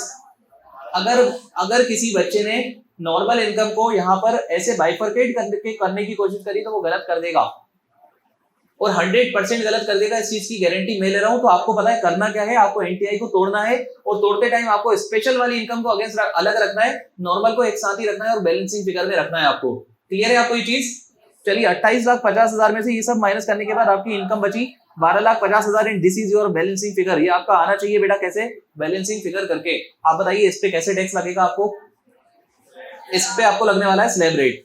ये बात क्लियर है आपको? कोई कंफ्यूजन इसमें? अब एक काम करिए, अब मैं आपसे टैक्स कैलकुलेट करवाऊंगा, यहीं टैक्स आप कैलकुलेट कर दोगे बेटा। आपको सिर्फ अप्रोच समझनी है जो मैं आपको सिखा रहा हूं। आप मुझे बताइए बेटा 3 लाख रुपए पे टैक्स कितना लगने वाला है? 15% लगा दो। एक काम करो, लिख दो नीचे उसके 45,000। अच्छा 6 लाख रुपए पे टैक्स 10% लगेगा, वो भी 1 लाख की माफी के बाद। तो 6 लाख में से 1 लाख हटा दो और बाकी के 5 लाख पे 10% लगा दो, कितना आ जाएगा? 50,000। अच्छा 5 लाख रुपए पे टैक्स लगेगा, 20% लगा दो बेटा, कितना आना चाहिए? 1 लाख। कैलकुलेशन पे आपका फोकस नहीं भी हो चलेगा, क्योंकि कैलकुलेशन नहीं, अप्रोच इज व्हाट यहां पर इंपॉर्टेंट है। समझ रहे हैं मेरी बात बेटा? यहाँ जो भी फिगर लेके ये सब वैलिड है और आप समझ रहे होंगे, बस आपको समझ आना चाहिए कि क्या करने से कौन सा फिगर आया होगा। चलिए casual income 2 lakh, tax rate है 30%, तो टैक्स कितना आएगा? 60,000। अब एक काम करिए, अब अपना टैलेंट दिखाइए और 12,50,000 रुपए की इनकम पे बेसिक के अंदर जो आपने पढ़ा था उसके अकॉर्डिंग टैक्स निकालिए बेटा। अब बेटा एक काम करो, क्वेश्चन मिल गए तो थोड़ा सा भटकना नहीं है अपन को, क्वेश्चन को कंप्लीट करना है बहुत अच्छे से। चलो बेसिक टैक्स है कितना आपका? बेटा ध्यान से सुनना, मैं इस क्वेश्चन तक लिमिटेड क्वेश्चंस आपसे नहीं पूछूंगा, बहुत सारी चीजें ऐसी पूछूंगा जो इसमें नहीं है। सभी बच्चे ध्यान देवे और 100% अपना ध्यान इधर दें।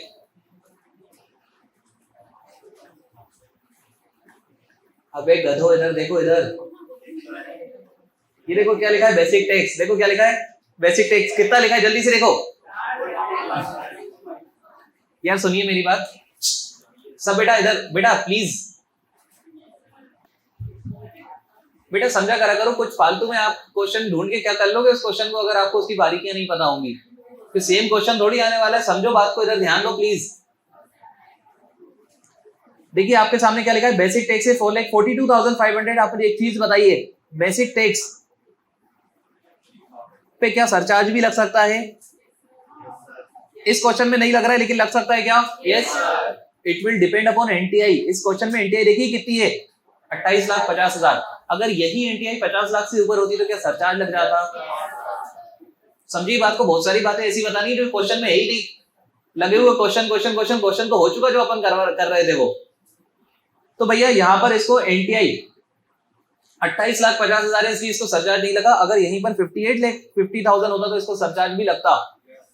समझ रहे हैं क्या मेरी बात? अच्छा एक और चीज, अगर इनकम 5 लाख के अंदर होती तो क्या रिबेट भी मिल सकता था?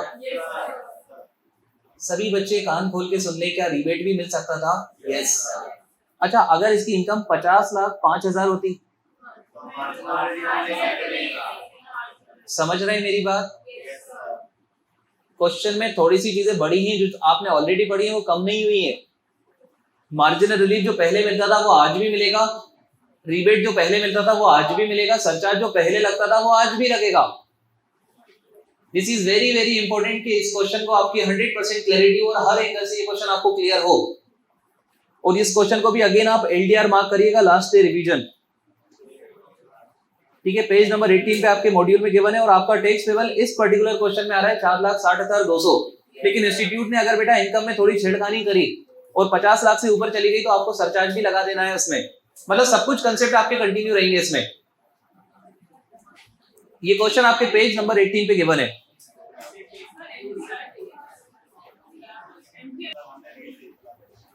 बेटा एक दो सिंपल से क्वेश्चन पूछूंगा, आप बता दोगे सिर्फ पूरी क्लास को। बेटा इधर सब लोग ध्यान देना यार उसके आंसर पे। आप मुझे बताइए बिलाल, सेक्शन 87A के अंदर आपने रिबेट पढ़ा था, उस रिबेट वाले सेक्शन में लिखा था, क्या लिखा था, किसको रिबेट मिलेगा? रेसिडेंट इंडिविजुअल इनकम कितनी? हाँ इनकम 5 लाख के अंदर। इनकम मतलब कौन सी इनकम? कंफ्यूजन नहीं होना चाहिए बेटा, जहां पर भी इनकम लिखा था वहां पर मतलब होता है 28,50,000 मतलब एनटीआई। आपको पता है आप लोगों ने ये भी पढ़ा था बिलाल, आपने पढ़ा था कि अगर किसी पर्सन की इनकम 50 लाख से ज्यादा है 1 करोड़ के बीच में तो उसको क्या लगता है सरचार्ज? कितने परसेंट? 10%। तो 1 करोड़ से 2 करोड़ 15%, 2 करोड़ से 5 करोड़ 25, 5 करोड़ से ज्यादा 37%। याद है सबको ये? वहां पर भी बेटा वर्ड लिखा था अगर इनकम ज्यादा हो तो इनकम मतलब कौन सी इनकम? एनटीआई। आपको मैं ये चीज कई बार बता चुका हूं, मैं आपको आज भी बता रहा हूं, एक आध बार आगे भी कभी बता दूंगा, क्योंकि सभी बच्चों का ध्यान सभी टाइम पे नहीं रहता है, जो भी होना चाहिए वो बच्चे की गलती होती है। आपको पता है जहां जहां भी, बेटा वेरी गुड, बैठ जाइए, जहां जहां भी इनकम लिखा होता है ना, जब तक कुछ नहीं लिखा मतलब कौन सी इनकम लिखा होता है, एनटीआई। आपको पता है अगर आप लॉ की लैंग्वेज पढ़ोगे ना तो वहां पर वर्ड लिखा होता है, अगर किसी पर्सन की टोटल इनकम, अगर आप लॉ की लैंग्वेज पढ़ोगे ना वहां पर लिखा होता है, अगर किसी पर्सन की टोटल इनकम 50 लाख से ज्यादा 1 करोड़ के बीच में तो सरचार्ज है 10%। 87A में लिखा है अगर किसी पर्सन की टोटल इनकम 5 लाख तक है, 5 लाख है, 87A में लिखा है 5 लाख तक है तो आपको 87A का रिबेट मिलता है। समझ रहे हैं मेरी बात? वहां पर वर्ड क्या लिखा होता है, टोटल इनकम। और मैंने आपको बताया था बेटा टोटल इनकम का मतलब होता है एनटीआई। टोटल इनकम का मतलब आपको क्या होता है बेटा, एनटीआई, नेट टैक्सेबल इनकम। मैंने आपको एनटीआई का जो दूसरा नाम बताया था ना वो बहुत इंपॉर्टेंट है आपके लिए। इसी एनटीआई को क्या भी बोलते हैं बेटा, टोटल इनकम। और सभी जगह पे जहां पर भी आप पढ़ रहे होते हैं वहां पर आप ऐसे ही कुछ पढ़ रहे होते हैं, टोटल इनकम अगर इससे ज्यादा है तो ये, इससे ज्यादा है तो ये, एसेट्रा एसेट्रा। लेकिन कहीं कहीं पे बेटा, कहीं कहीं पे वर्ड स्पेसिफिकली मेंशन होता है ग्रॉस टोटल इनकम। अगर आप अपने सिलेबस के एक सबसे one of the most important section में से मैं आपको बात करूं जो कि आप इजीली याद कर पाओगे, सेक्शन नंबर 139 सबसेक्शन 1, किस किस को रिटर्न फाइल करना है, कब कब रिटर्न फाइल करना है, मैं लिखा था अगर किसी पर्सन की ग्रॉस टोटल इनकम। समझिए मेरी बात, ऐसा 100% ऑफ द केसेस में आपको एनटीआई नहीं देखना है, वहां लिखा होता है अगर बेटा टोटल इनकम लिखा है तो एनटीआई देखना होती है, अगर लिखा ही जीटीआई है तो आपको क्या देखनी पड़ेगी बेटा, जीटीआई। तो सेक्शन नंबर आपको 139(1) का एग्जांपल इसलिए दे रहा हूं क्योंकि बेटा वो आपका ऐसा सेक्शन है जो कि बहुत सारे बच्चों की ग्रिप में होगा आज भी। 139(1) के अंदर लिखा था अगर किसी पर्सन की gross total income 2.5 lakh, 3 lakh, 5 lakh से ज्यादा है before claiming exemption under section 54। Capital gain के बड़े बड़े जो एग्जेम्पशन थे उनको क्लेम करने से पहले वाली अगर ग्रॉस टोटल इनकम आपकी 2.5 लाख, 3 लाख, 5 लाख से ज्यादा है तो आपको रिटर्न फाइल मैंडेटरीली करना पड़ेगा। और मैंने आपको वो कैपिटल गेन के एग्जेम्पशन का लॉजिक भी बताया था कि वो ऐसा क्यों था, क्योंकि यार 1 करोड़ का कैपिटल गेन था, 1 करोड़ रुपए का एग्जेम्पशन ले लिया तो सरकार को पता तो होना चाहिए ना कि इतना कुछ आपने कमाया था, उसका बेनिफिट आपको मिल गया, इसलिए टैक्स नहीं लग रहा है, लेकिन कमाया तो था ना आपने। तो इसलिए सरकार ने क्या बोला, अगर किसी पर्सन की ग्रॉस टोटल इनकम 54 के एग्जेम्पशन लेने से पहले 2.5 लाख, 3 लाख, 5 लाख से ज्यादा है तो उस पर्सन को क्या मैंडेटरी फाइल करना पड़ेगा, इनकम टैक्स का रिटर्न। ये बात क्लियर है सबको? तो मैं आपको इस बात से बताना क्या चाहता हूं कि हर जगह टोटल इनकम नहीं होता, 99% जगह टोटल इनकम होता है मतलब एनटीआई, लेकिन कुछ जगह पे जीटीआई भी हो सकता है, रेयरली जगह है, 2 4 5 जगह है ऐसी भी जहां जीटीआई है। तो बेटा जहां जीटीआई है वहां जीटीआई ही ध्यान रखना है आपको। क्लियर है आपको ये चीज? अगर कोई कंफ्यूजन हो तो बेटा ज्यादातर जगह क्या होता है, एनटीआई। तो दिमाग अगर कोई कंफ्यूजन हो तो आप 139(1) का आंसर गलत कर देना, लेकिन बाकी सब तो सही करना। फिर समझ रहे हैं मेरी बात? ज्यादातर जगह क्या होता है बेटा, एनटीआई। जैसे 87A के रिबेट में एनटीआई, सरचार्ज की लिमिट में समझ रहे हैं मेरी बात? और हर चीज में बेटा आपको यही होने वाला है। चलिए अब एक काम करते हैं, तीसरा कंसेप्ट जो ढूंढते हैं अपन इसी में एक काम करेंगे। यही फाइल है ना बहुत इंपॉर्टेंट मिली है, इसी के अंदर बहुत सारी चीजें मिलेंगी काम की। देखो अपन ने ये पढ़ लिया टैक्स रेट का calculation in case of special rate income, है ना, वेरी वेरी इंपॉर्टेंट, ये अपन ने पढ़ लिया है। इसके अलावा अपन ने ये वाला भी पढ़ लिया है, अनएग्जॉस्टेड बेसिक एग्जेम्पशन वाला। अच्छा, इसका वही थ्योरेटिकल कंसेप्ट यहाँ गिवन है। देखो यहाँ पर सही भी है, प्रेफरेंस 3 112 है, 115 बीएससी तो बिल्कुल लास्ट में पढ़ेंगे, अभी नहीं पढ़ सकते हैं, एमटी भी नहीं पढ़ सकते। चलिए अब एक चीज और मैं आपको पढ़ा ही देता हूँ बेटा, बेसिक की एक चीज और मिसिंग चल रही है, वो भी पढ़ा देता हूँ क्योंकि आप मुझसे डाउट पूछो, अभी तक किसी ने पूछा नहीं है, क्योंकि आप इतनी मेहनत करते कहाँ हो कि आप डाउट पूछो। चलिए आपके बेसिक वाले टॉपिक के अंदर ही बेटा ऐसा एक कुछ बना होगा, आप चेक करिए जल्दी से वहां पर। बेटा आ गए सब लोग इस जगह पर? अच्छा ये ऐसी चीज है, ये ऐसी चीज है जो कि समझने के बाद भी आपको इजीली समझ नहीं आएगी, कुछ खराब है ये, फोकस करना, इंपॉर्टेंट के साथ साथ खराब है।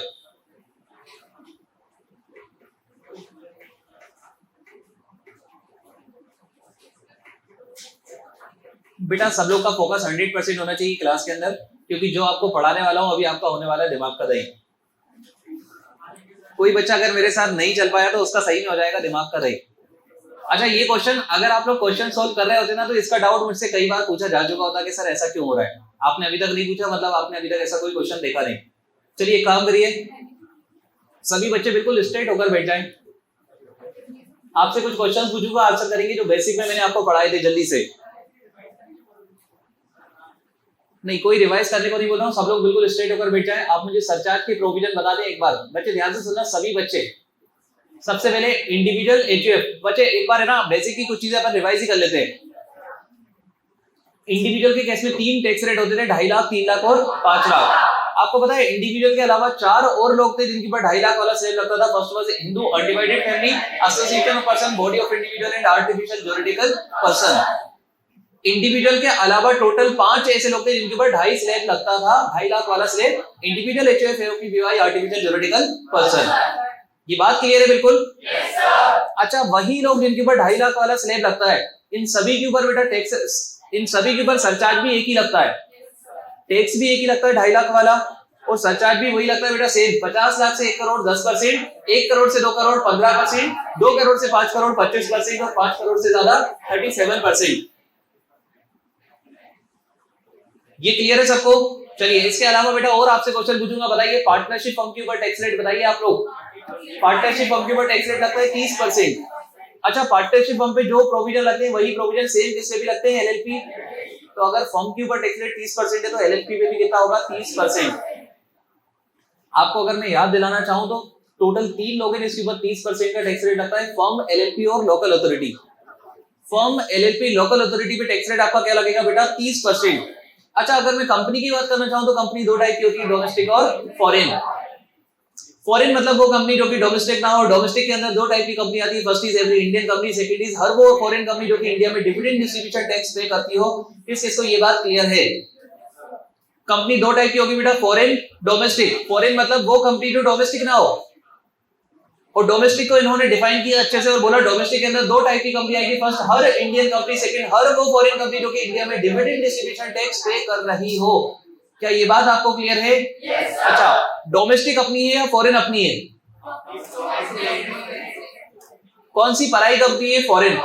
किस पे ज्यादा टैक्स लगाओगे? फॉरेन कंपनी 40%, डोमेस्टिक कंपनी अपनी है बेटा, कम टैक्स रेट लगाओगे। लेकिन ध्यान से सुनना, डोमेस्टिक कंपनी के ऊपर 2 टैक्स रेट है। प्लीज बच्चे सब ध्यान से सुनना, आपसे क्वेश्चन पूछूंगा। डोमेस्टिक कंपनी के ऊपर 2 टैक्स रेट है, 25 और 30, और आपको 25 और 30, और आपको 400 करोड़ का टर्नओवर देखना होता है। अगर आपका टर्नओवर 400 करोड़ तक था, मतलब आप छोटी डोमेस्टिक कंपनी थे और आपके ऊपर टैक्स रेट था 25%। If your turnover is 400 crore से मोर, 400 करोड़ से ज्यादा, 30%। ये क्लियर था सबको? अब बच्चे एक चीज ध्यान से सुनिए सब लोग, मैंने अभी आपको बताई टैक्स रेट। एक बार में 1 मिनट के अंदर मैं आपसे पूछ रहा हूं, आप लोग मुझे बताएंगे। Individual, HUF, AOP, BY, artificial juridical person 2.5 lakh, firm, LLP, local authority 30%, foreign company 40%, domestic company 25 या फिर 30। एक बारीक क्वेश्चन आपसे पूछना चाहता हूं, बताइए डोमेस्टिक कंपनी पे जो टैक्स रेट है वो स्लैब है या फ्लैट है? स्लैब वाले हाथ उठा लें। क्यों यार, 2 टैक्स रेट है फिर भी आप बोले हो फ्लैट? सर स्लैब का बेटा ध्यान से सुनना, आज बहुत मैच्योर है, आज अपन बहुत मैच्योर हैं। जब उस टाइम पे थे, उस टाइम पे इतने मैच्योर नहीं थे, तो उस टाइम पे कुछ बारीक बातें करीबी हुई है, तो हो सकता है समझ नहीं आई हो। ध्यान से सुनिएगा सभी लोग, टैक्स रेट 2 है, 25 और 30। लेकिन आपको पता है स्लैब मतलब होता है एक ही पर्सन पे एक ही टाइम पे मल्टीपल टैक्स रेट का लग जाना, उसको बोलते हैं slab rate. According to slab tax लगता है। आप मुझे बताइए, क्या डोमेस्टिक कंपनी पे ऐसा लग रहा है कि 25% भी लग रहा है, 30 भी लग रहा है? ये या तो 25 लग रहा है या 30 लग रहा है। या तो वो छोटी होगी या तो वो बड़ी होगी। अगर छोटी होगी तो 25, बड़ी होगी तो 30। ऐसा नहीं होगा कि यार कुछ अमाउंट तक 25 लगेगा, कुछ अमाउंट तक 30 लगेगा, ऐसा नहीं होगा। समझ रहे हैं मेरी बात? चलिए अब ध्यान दीजिएगा सभी लोग, मैंने आपको टैक्स रेट बता दिया है, सरचार्ज आप बताओगे मुझे। Individual, HUF, AOP, BY, artificial juridical person के केस में सरचार्ज रहने वाला है पहले 50 लाख तक 10%, पहले 50 लाख तक 0, 50 लाख से 1 सेकंड। एक चीज जो सरचार्ज के लिए इंपॉर्टेंट है वो आप ध्यान रखना बेटा। सरचार्ज मैंने आपको बताया था, सरकार ने आपको 3 तरीके से चूना लगाया था, बेसिक टैक्स, सरचार्ज और हेल्थ एंड एजुकेशन सेस।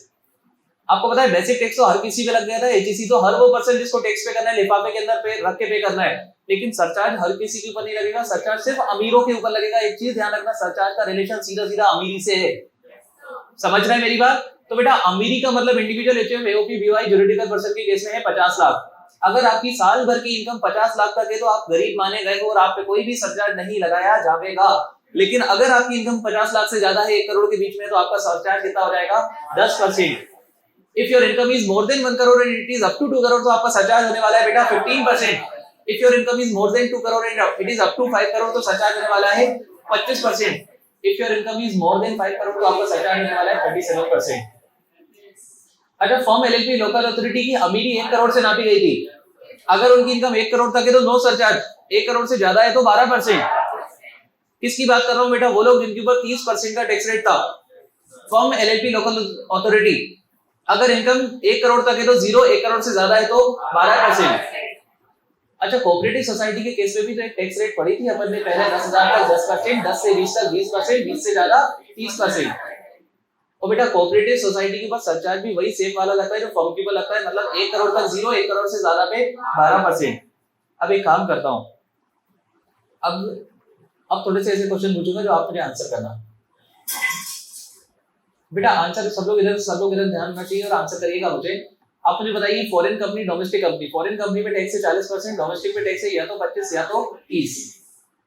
अच्छा, आपको पता है यहाँ पर कंपनी की अमीरी नापी गई थी 1 करोड़ से। पहले 1 करोड़ तक कोई सरचार्ज ही नहीं था। 1 करोड़ से 10 करोड़ के बीच में सरचार्ज था 7%। I am talking about domestic company. 1 crore से 10 करोड़ के बीच में अगर इनकम है तो सरचार्ज कितना था 7%। अगर 10 करोड़ से ज्यादा इनकम है तो सरचार्ज था 12%। और जहां पर बेटा डोमेस्टिक कंपनी को 7 और 12 था, उसी रेंज ऑफ इनकम पे फॉरेन कंपनी को 2 और 5 था। और लॉजिक आपको बहुत अच्छे से क्लियर है बेटा। फॉरेन कंपनी को ऑलरेडी आप लूट चुके थे तो सरचार्ज के टाइम पे आपने कम लूटा था उसको, याद है आपको? अब बेटा ध्यान से सुनिएगा, इस सरचार्ज में आज से 1.5 साल पहले लगभग अमेंडमेंट आया, एक छोटा सा अमेंडमेंट आया जो कि वो भी अवेलेबल रहेगा, लेकिन एक अमेंडमेंट है जो आपने अभी तक नहीं पढ़ा, जो मैं आपको आज पढ़ा रहा हूं। तो सरचार्ज से रिलेटेड हर मैटर आज अपना क्लोज हो जाएगा, ठीक है? इसके बाद कभी आएगा तो डाउट में आएगा, क्वेश्चंस में आएगा, कभी कंसेप्चुअली नहीं आएगा आपके सामने। और ध्यान दीजिएगा, इसको समझना आसान नहीं है, मतलब है बहुत इजी चीज। एक छोटी सी चीज है, मैं आपको बताऊं, ये 2 लाइन की चीज है बस। इस 2 लाइन की चीज को समझने के लिए आगे आपके सामने 15 एग्जाम्पल दिए हुए हैं। समझ रहे हैं मेरी बात? है चीज 2 लाइन की, देखिए आपके सामने ये लिखा है, सिर्फ इतना सा कंसेप्ट है बस। ये अमेंडमेंट आया था आज से 1.5 साल पहले, तो सभी बच्चे ध्यान देंगे। और अमेंडमेंट क्योंकि इंपॉर्टेंट होता है, मतलब ये आपके लिए इंपॉर्टेंट है। तो देखिए क्या लिखा है बेटा, surcharge in case of dividend. आप मुझे बताइए डिविडेंड, अच्छा डिविडेंड कौन सी इनकम होती है आईएफओएस के अंदर? और क्या लिखा है, long term capital gain under section 112A, और लिखा है short term capital gain under section 1118। 3 income दिख रही है आपको, दिख रही है क्या 3 इनकम? देख लीजिए बेटा, एक बार देख लीजिए, 1 2 3, अगर ऐसा मार्क भी कर लीजिएगा आप, तो मैं बोल रहा हूं आपसे 3 टाइप की इनकम दिख रही है। Dividend income, LTCG 112H, STCG 1118, 3 दिख रही है, 4 दिख रही है आपके उसमें, 4 दिख रही है। चलो मैं आपको बता देता हूं बेटा 4 क्यों। आज से 6 महीने पहले एक और अमेंडमेंट आया जहां पर एक और सेक्शन यहां पर ऐड करा जिसका नाम है सेक्शन 112। तो अगर 4 दिख रही है मतलब आपके नोट्स अमेंडेड हैं, और वो तो हैं आपके नोट अमेंडेड, मुझे पता है। समझ रहे हैं मेरी बात? तो ध्यान से सुनिएगा, टोटल कितनी इनकम है 4। तो मैं भी यहां पर अपने पास बढ़ा रहा हूं 112। सभी बच्चे बहुत अच्छे से फोकस कर ले। में आपके पास 4 टाइप की इनकम दिख रही है, 4 टाइप की income. First is dividend, second is long term capital gain 112A वाली, लॉन्ग टर्म कैपिटल गेन 112 वाली, और short term capital gain 111A वाली। बेटा सरचार्ज के केस में 4 इनकम स्पेशल है। ध्यान से सुनिएगा, सरकार आपसे बोल रही है, सरकार आपसे बोल रही है इन 4 इनकम के केस में हम मैक्सिमम सरचार्ज आपसे लेंगे 15%। ध्यान से सुन लीजिए, इतना सिंपल सा कंसेप्ट है। सब लोग सुन लीजिए, ये कंसेप्ट जितना सिंपल आपको समझने में लगेगा ना, उतना ही ज्यादा टेक्निकल आपको इसकी इम्प्लीकेशन में लगेगा। जब आप इसको अप्लाई करोगे ना तो दिक्कत आएगी आपको। ये आगे आपको पता है, ये 15 एग्जांपल ये मैंने नहीं दिए, इंस्टीट्यूट ने 15 एग्जांपल दिए। आप समझ लो बात को, अगर इंस्टीट्यूट 15 एग्जांपल दे रही है मतलब क्या रहा होगा वो कंसेप्ट। तो ध्यान दीजिएगा, सरकार ने आपसे क्या बोला, 4 इनकम के केस है इजी बेटा। अगर मैं आपको बता दूं, अगर आपका फोकस 100% अच्छे से रहा ना, तो एक एग्जांपल पढ़ते से ही आगे के 15 आप मुझे सोल्व करवा दोगे। अगर आपका फोकस अच्छे से रहा और एक बार अगर कोई बच्चा कंफ्यूज हो गया तो वो तो कंफ्यूज होते ही चले जाएगा फिर। मतलब आप समझ लो स्टार्टिंग पे ही अगर आपको संभालना है इसको तो मैंने आपसे क्या बोला, मैक्सिमम सरचार्ज इन इनकम पे। कौन कौन सी इनकम यार, इनकम के नाम बताओ। Dividend income 112A, 112, 111A। इन 4 इनकम पे बेटा ध्यान से सुनना, इन 4 इनकम पे टैक्स रेट इन 4 इनकम पे मैक्सिमम सरचार्ज लगने वाला है 15%। एक चीज ध्यान से सुनिएगा, आप मुझे एक चीज बताओ बेटा, ये जो इनकम है छोटे लोग ज्यादा कमाते होंगे, बड़े लोग ज्यादा कमाते होंगे? सरकार में ज्यादा पकड़ छोटे लोग की होती होगी या बड़े लोग की होती होगी? आप समझ रहे हैं मेरी बात? तो ध्यान से सुनिएगा बेटा, ये प्रेशर बनवा के उन लोगों ने अमेंडमेंट करवाया होगा कि हमसे बहुत ज्यादा सरचार्ज लिया जा रहा है, कम लिया जाए इन इनकम्स पे। समझ रहे हैं मेरी बात? कौन कौन सी इनकम आप समझ रहे होंगे बेटा, ये अंबानी टाइप के सेक्शन से। ये आपको पता है ना, अपन को तो कितना ही लगेगा यार, अपन को लगेगा तो भी सरचार्ज पे पूछते नहीं अपन, समझ रहे हैं ना? तो बड़े बड़े लोगों के ऊपर ध्यान से सुनिएगा। Surcharge income in case of dividend income, 112A वाली इनकम, 111A वाली इनकम और 112 वाली इनकम। आप मुझे एक चीज बताइए, मैं आपसे एक क्वेश्चन पूछ रहा हूँ। नॉर्मली आपके ऊपर सरचार्ज का रेट कितना है? 5 करोड़ से ऊपर। I am talking about Mukesh Ambani. बताइए सरचार्ज कितना है? 37%। एग्जाम्पल ध्यान रखिएगा, मैं किसकी बात कर रहा हूँ? मुकेश अंबानी। आपको पता है 5 करोड़ से ज्यादा ही इनकम होगी। 5 करोड़ तो रिलायंस से सैलरी मिलती है, मैनेजिंग रिम्यूनरेशन। ध्यान दीजिएगा सब लोग, एग्जैक्टली 5 करोड़ मिलते हैं रिलायंस से। वो तो रिलायंस है, उसके अलावा कई बिजनेस और ना जाने क्या क्या है जिससे वो इनकम कमाते होंगे, डिविडेंड ना जाने क्या क्या। यस और नो? चलिए, कौन सा सरचार्ज लगता होगा? 37%। ध्यान से सुनना बेटा, सरकार बोल रही है भले ही आपके ऊपर 37% सरचार्ज लग रहा है, लेकिन इन 4 इनकम के केस में आप सरचार्ज कितना दोगे? 15%। आपके ऊपर सरचार्ज कोई भी हो, अगर 15 से कम ही है तो फिर कम ही लगेगा, लेकिन अगर ज्यादा है ना तो सरकार बोल रही है maximum surcharge on these special for incomes. आपको कितना लगने वाला है बेटा? 15%। देखिए पहली लाइन कंसेप्ट की ओवर, देखिए क्या लिखा है बेटा? Maximum surcharge on above income is 50%। ध्यान रखना, मैक्सिमम लिखा है। मतलब आप मुझे एक चीज बताइए बेटा, कल को एक पर्सन है मिस्टर मास जो कि 10% वाले सरचार्ज पे आ रहे थे, तो आप उनको बेनिफिट दोगे या उनका बेनिफिट छीन लोगे? तो आप मुझे बताओ ना, 15% लगाओगे या मिस्टर मास पे ऑलरेडी 10 लग रहा है तो 10 ही लगाओगे आप समझिए बात को बेटा। ये बेनिफिट आपको अंबानी टाइप के लोगों को मिलेगा जिनके ऊपर ज्यादा लग रहा था। समझिए मेरी बात को, ध्यान से सुन लीजिएगा सभी लोग। अगर आपकी 4 इनकम है, सब बच्चों का फोकस है क्या? अच्छे से, बहुत अच्छे से फोकस होना चाहिए बेटा, आपका फोकस है अच्छे से। अगर बेटा आप कोई भी पर्सन हो, अगर आपकी 4 इनकम है तो इन 4 इनकम पे जो सरचार्ज लगता होगा वो लगेगा वैसे तो, लेकिन ज्यादा से ज्यादा कितना लगेगा? 15%। सेकंड चीज देखिए, सेकंड एक रिमार्क लिखा है बेटा। अगर इस छोटी सी रिमार्क को जो हिंदी में लिखा है समझ लिया तो हो गया ये कांसेप्ट खत्म। और ऐसा नहीं है, इजीली समझने में है, इजीली समझ आएगा आपको। पढ़िए क्या लिखा है, आपको जानबूझ के हिंदी में दिया गया है, एक बार पढ़िए क्या लिखा है वहां पर रिमार्क के अंदर। कभी भी इन इनकम की वजह से आपका सरचार्ज का रेट भी 15% से ज्यादा नहीं होगा। एक सेकेंड, आपको पता है 2 लाइन लिखी, अगर आपने 2 लाइन समझ ली ना, और बड़ा सिंपल है उसको समझना, अगर आप अपने आप को कंफ्यूज ना करना चाहो तो। पहला क्या है? मैक्सिमम सरचार्ज इन 4 इनकम पे कितना लगेगा? 15%। और सेकंड पॉइंट में लिखा है कि यार इन इनकम की वजह से कभी आपका सरचार्ज का रेट 15% से ज्यादा बढ़ भी नहीं सकता। इधर ध्यान दीजिएगा, अभी बेटा कैलकुलेशन तो अपन देखेंगे प्लीज। अभी तो सिर्फ लाइन पे जो अंग्रेजी में 2 लाइन लिखी उसका सिर्फ मतलब समझेंगे। कैलकुलेशन देखने के लिए तो 15 क्वेश्चन है अपने पास, अभी उस पर तो जाना ही नहीं है। पहले तो कंसेप्ट को कंसेप्ट के थ्रू ही समझो। क्या लिखा है बेटा? इन 4 इनकम पे मैक्सिमम सरचार्ज कितना लगेगा आपको? 15%। पहली चीज, सबको ये बात तो समझ आ गई होगी, ये बात में तो किसी को कंफ्यूजन होना भी नहीं चाहिए। लेकिन सेकंड चीज जो लिखी ना वो थोड़ी सी बारीक चीज है। इन 4 इनकम की वजह से किसी भी पर्सन का सरचार्ज किससे ज्यादा नहीं बढ़ सकता? 15% से ज्यादा। एक एग्जांपल आपके सामने लूंगा तो आपको क्लैरिटी आएगी। 2 पर्सन को कंपेयर करूंगा यहाँ पर, एक पर्सन होंगे मिस्टर मास और दूसरे पर्सन होंगे मिस्टर अंबानी।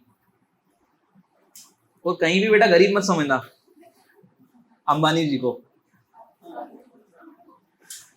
एक पर्सन है मिस्टर मास और दूसरे पर्सन है मिस्टर अंबानी। प्लीज सभी बच्चे फोकस करें इधर।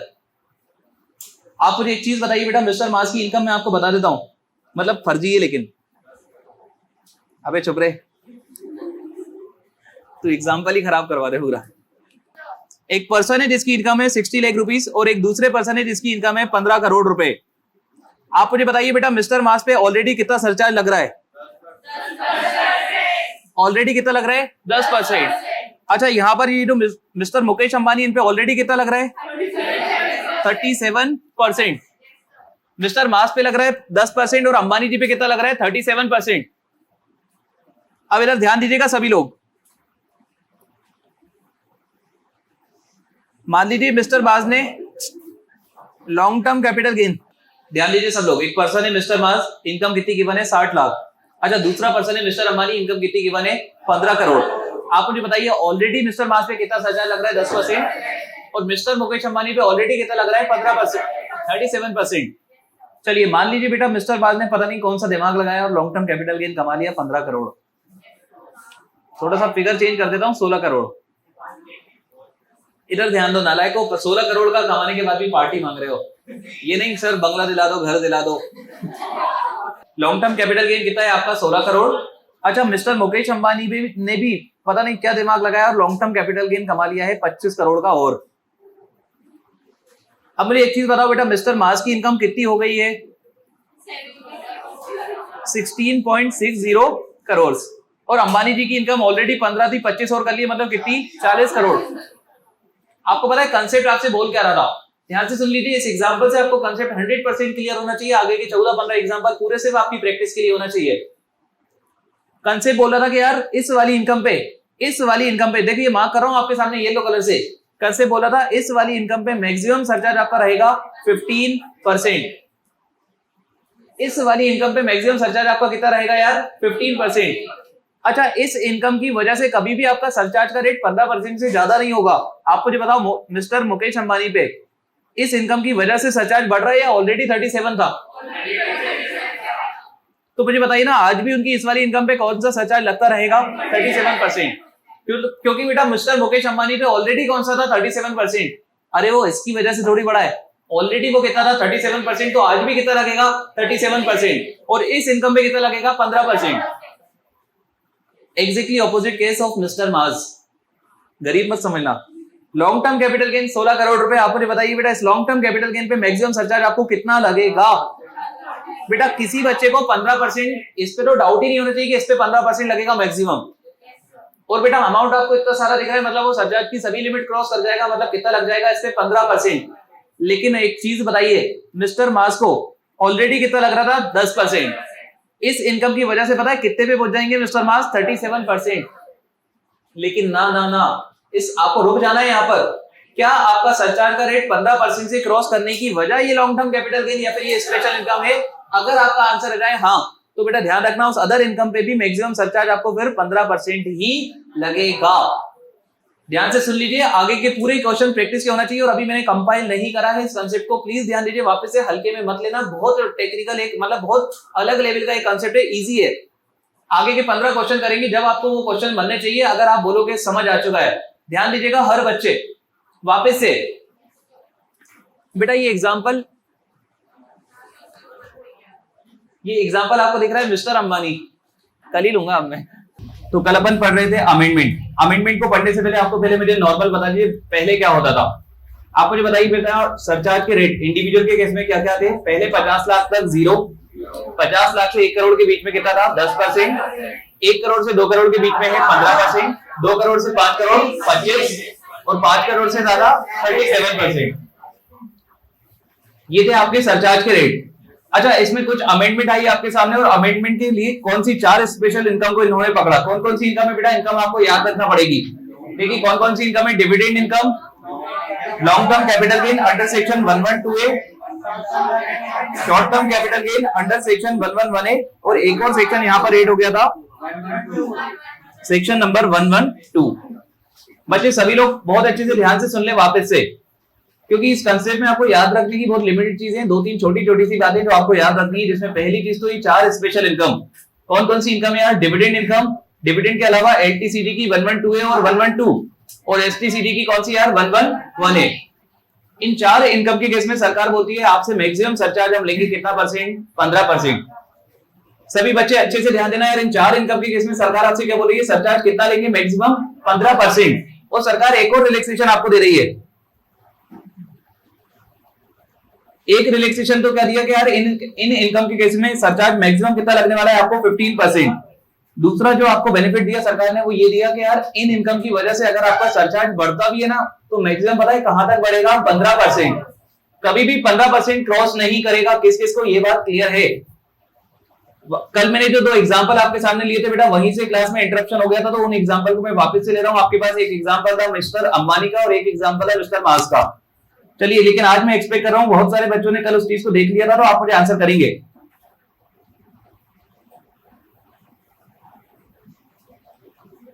आपके सामने बेटा ये 2 पर्सन है, एक है मिस्टर मास और दूसरे हैं अंबानी जी। अब बेटा मैं आपको इनकम बता रहा हूं, इनकम मिस्टर मास की गिवन है आपको, मान लीजिए 70 लाख, और मिस्टर अंबानी जी की इनकम आपको गिवन है 70 करोड़। आप मुझे बताइए मिस्टर मास पे ऑलरेडी सरचार्ज कितना लग रहा है? ऑलरेडी मिस्टर मास पे कितना लग रहा है? 10%। लेकिन ऑलरेडी इन पे कितना लग रहा है? 37%। अच्छा मुझे एक चीज बताइए, अगर मैं आपसे बोल दूं कि भैया इनके पास वो 4 स्पेशल इनकम जो अभी आपने सी की, कौन कौन सी 4? Dividend income 112A, 112, 111A। मान लीजिए बेटा इस इनकम के अलावा वो भी इनकम है इनकी, और इधर ये मिस्टर मास की अगर मैं बात करूं तो इन्होंने लॉन्ग टर्म कैपिटल गेन 112 वाला कमाया है, और कितना कमाया मैं आपको बता देता हूं बेटा, 20 करोड़। और इधर अगर मैं बात करूं अंबानी जी की, तो अंबानी जी ने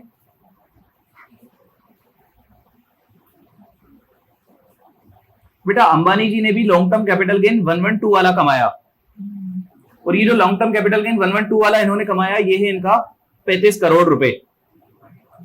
चलिए अब इस क्वेश्चन के बेसिस पे आप मुझे आंसर करिएगा, ध्यान से सुनना। ये जो आंसर आप करने वाले हो इसी बिल्कुल एनालिसिस पे, इसी बेसिस पे आपके आगे के 15 क्वेश्चन सोल्व होंगे। इस छोटी सी बात को, बस इस छोटे से एग्जांपल को समझना है। आप मुझे बताइए बेटा अंबानी जी पे ऑलरेडी सरचार्ज कितना लग रहा है? 37%। और मिस्टर मास पे ऑलरेडी कितना लग रहा है? 10%। अच्छा मिस्टर मास की इनकम अगर बढ़ जाए ये 20 करोड़ से, तो इनकम पता है टोटल कितनी हो जाएगी? 20.70 करोड़। और अंबानी जी की कितनी हो जाएगी? 70 और 35 कितनी हो जाएगी यार? 105 करोड़। अच्छा मुझे बताओ अंबानी जी पे पहले कितना लग रहा था? 35। आज भी पता है उन इनकम पे तो कितना ही लगेगा? अंबानी जी पे ऑलरेडी कितना लग रहा था? 37%। आज भी उन इनकम पे कितना लगेगा बेटा? 37%। अच्छा मिस्टर मास पे बताइए ऑलरेडी कितना लग रहा था? 10%। क्या इन इनकम्स की वजह से मिस्टर मास का सरचार्ज इंक्रीज हो रहा है? कहां तक जा रहा है? 37। लेकिन आप 37 तक मत जाने देना, आप उसको कहां पर रोक दोगे बेटा? 15%। मतलब ध्यान से सुनिएगा, आपको पता है मिस्टर मास के केस में, मिस्टर मास के केस में इनकम 2 टाइप की होगी, एक नॉर्मल इनकम होगी और एक स्पेशल। आपको पता है स्पेशल इनकम पे तो सरचार्ज भैया 15% ही लगता है ज्यादा से ज्यादा। आपको पता है मिस्टर मास के केस में नॉर्मल इनकम पे भी सरचार्ज 15 ही लगेगा। उसकी वजह बिल्कुल क्लियर है। मिस्टर मास पे एग्जिस्टिंग 10 लग रहा था, और किसकी वजह से 37 जा रहा था बेटा? स्पेशल इनकम की वजह से। अगर आपका सरचार्ज का रेट बढ़ने की वजह स्पेशल इनकम है, तो सरकार बोल रही है कि बढ़ने भी ज्यादा से ज्यादा कितने देंगे? 15%। तो यहां पर मिस्टर मास पे नॉर्मल इनकम पे भी कितना लगेगा? 15, और स्पेशल इनकम पे भी कितना लगेगा? 15%। अच्छा इधर अंबानी जी की अगर बात करूं तो अंबानी जी के ऊपर भी 2 ही सरचार्ज लगेंगे बेटा, एक कौन सी इनकम? नॉर्मल, और दूसरी स्पेशल। चलिए बताइए नॉर्मल पे कितना? सर नॉर्मल पे 37%, लेकिन स्पेशल पे कौन सा? समझ लेना बेटा, अंबानी जी ध्यान से सुन लीजिए सभी बच्चे, अंबानी जी का surcharge long term capital gain की वजह से बढ़ ही नहीं रहा है। ही वाज ऑलरेडी अंदर कौन से वाले स्लैब में था वो? 37% वाले। तो उनका इसकी वजह से बढ़ ही नहीं रहा है, तो आज भी उनका कौन सा कंटिन्यू रहेगा बेटा? 37%। अच्छा स्पेशल इनकम पे तो कितना ही लगता है? 15%। लेकिन अगर मैं बात करूं इधर मिस्टर मास की, मिस्टर मास पे देखिए पहले ईमानदारी से कितना लग रहा था? 10%। स्पेशल इनकम की वजह से वो बढ़ के पता है कहां तक पहुंच रहा था? 37%। लेकिन आप 37 पे मत जाना, आप उसको कहां पर रोक दोगे यार? 15% पर। ये बात क्लियर है किस किस बच्चे को? बेटा बात मतलब हाथ वही लोग उठाएं जिनको क्लियर हो, क्योंकि आगे के 15 क्वेश्चन इसी बात पे सोल्व करने और आपको ही सोल्व करने हैं। सभी बच्चों का फोकस होना चाहिए अच्छे से। फॉर्मेट एक बार मैं आपको समझा रहा हूं किस फॉर्मेट में क्वेश्चन आपको गिवन है, एक बार सिर्फ समझ लीजिए। देखिए बेटा सबसे पहले लिखा है केस, ये आपके सामने कुछ 14-15 केसेस है, मतलब 14-15 एग्जांपल है आपके सामने। अच्छा इसमें लिखा है अदर इनकम। अदर इनकम मतलब समझ रहे हैं आप लोग, ये कौन सी इनकम है आपकी? नॉर्मल। फिर लिखा है बेटा dividend income, capital gain under section 111A, 112A और 112। मतलब ये कौन सी इनकम हो जाएगी आपकी? This is your special income. आपको पता है ना स्पेशल इनकम पे मैक्सिमम सरचार्ज कितना रहेगा? 15%। कोई भी हो, फिर चाहे मिस्टर मास हो चाहे मुकेश अंबानी हो, स्पेशल इनकम पे तो सरचार्ज मैक्सिमम कितना ही रहेगा? 15%। अच्छा नॉर्मल इनकम पे मिस्टर मास के केस में हो सकता है 10 हो सकता है 15 हो, लेकिन अंबानी जी के केस में कितना ही होगा बेटा? 37%। अगर आपकी नॉर्मल अदर इनकम 100 रुपए है और ये वाली इनकम 150 रुपए, तो टोटल इनकम कितनी होगी? अगर बेटा नॉर्मल इनकम 100 है, स्पेशल इनकम 150 है, तो टोटल इनकम आपकी कितनी हो जाएगी? 250। सिर्फ फॉर्मेट आपको समझा रहा हूं मैं। आपको नॉर्मल इनकम गिवन है, आपको स्पेशल इनकम गिवन है और टोटल इनकम आपको गिवन है। आपको समझ आ रहा होगा इन दोनों का टोटल ही ये क्या होने वाला है आपका? टोटल। इसके बाद लिखा है सरचार्ज ऑन अदर इनकम, मतलब यहां पर आप मुझे बताओगे सरचार्ज आपका नॉर्मल इनकम पे कितना है, क्योंकि आपको पता है यहां पर दो सरचार्ज के रेट्स हो सकते हैं, तो आपको एक तो मुझे बताना पड़ेगा सरचार्ज नॉर्मल इनकम पे कितना लगेगा, दूसरा आप बताओगे बेटा surcharge dividend income, capital gain income 112A 111A और 112 वगैरह, मतलब स्पेशल वाली इनकम पे सरचार्ज कितना लगेगा। चलिए अब ध्यान से सुनिएगा, नोट आस्किंग क्वेश्चन, क्वेश्चन तो अभी अपन देख लेंगे, पहले एक बार फॉर्मेट को देख लीजिए ताकि आगे के 15 क्वेश्चन आपको क्वेश्चन क्लियर रहे कि क्वेश्चन है क्या। चलिए स्टार्ट कर सकता हूं मैं। क्वेश्चन नंबर 1, केस नंबर 1, आप मुझे बताइए बेटा, इधर ध्यान दीजिएगा, अदर इनकम है 20 लाख, स्पेशल इनकम है 25, मतलब टोटल इनकम कितनी। अच्छा, कितना भी कोई भी माहिर कितना भी होशियार बच्चा हो, जो केस बताया जा रहा है सिर्फ उस पर फोकस करना। आपकी नॉर्मल इनकम है 20, आपकी स्पेशल इनकम है 25, तो आपकी टोटल इनकम कितनी 45। आप मुझे बताइए 45 लाख रुपए की इनकम पे आजकल सरचार्ज लगता है या नहीं लगता। अरे चाहे नॉर्मल हो चाहे स्पेशल हो, 50 लाख से ऊपर जब इनकम होती है तो ही आपको क्या लगता है सरचार्ज। तो आप मुझे बताइए क्या कोई सरचार्ज लगेगा आपको, चाहे नॉर्मल हो चाहे स्पेशल हो, आपका सरचार्ज कितना होने वाला है 0, क्योंकि बेटा एक बात में सच्चाई है, अगर आपकी इनकम 50 लाख से ज्यादा है, 1 करोड़ के बीच में है, तो ही आपको क्या लगेगा सरचार्ज। चलिए केस नंबर 2,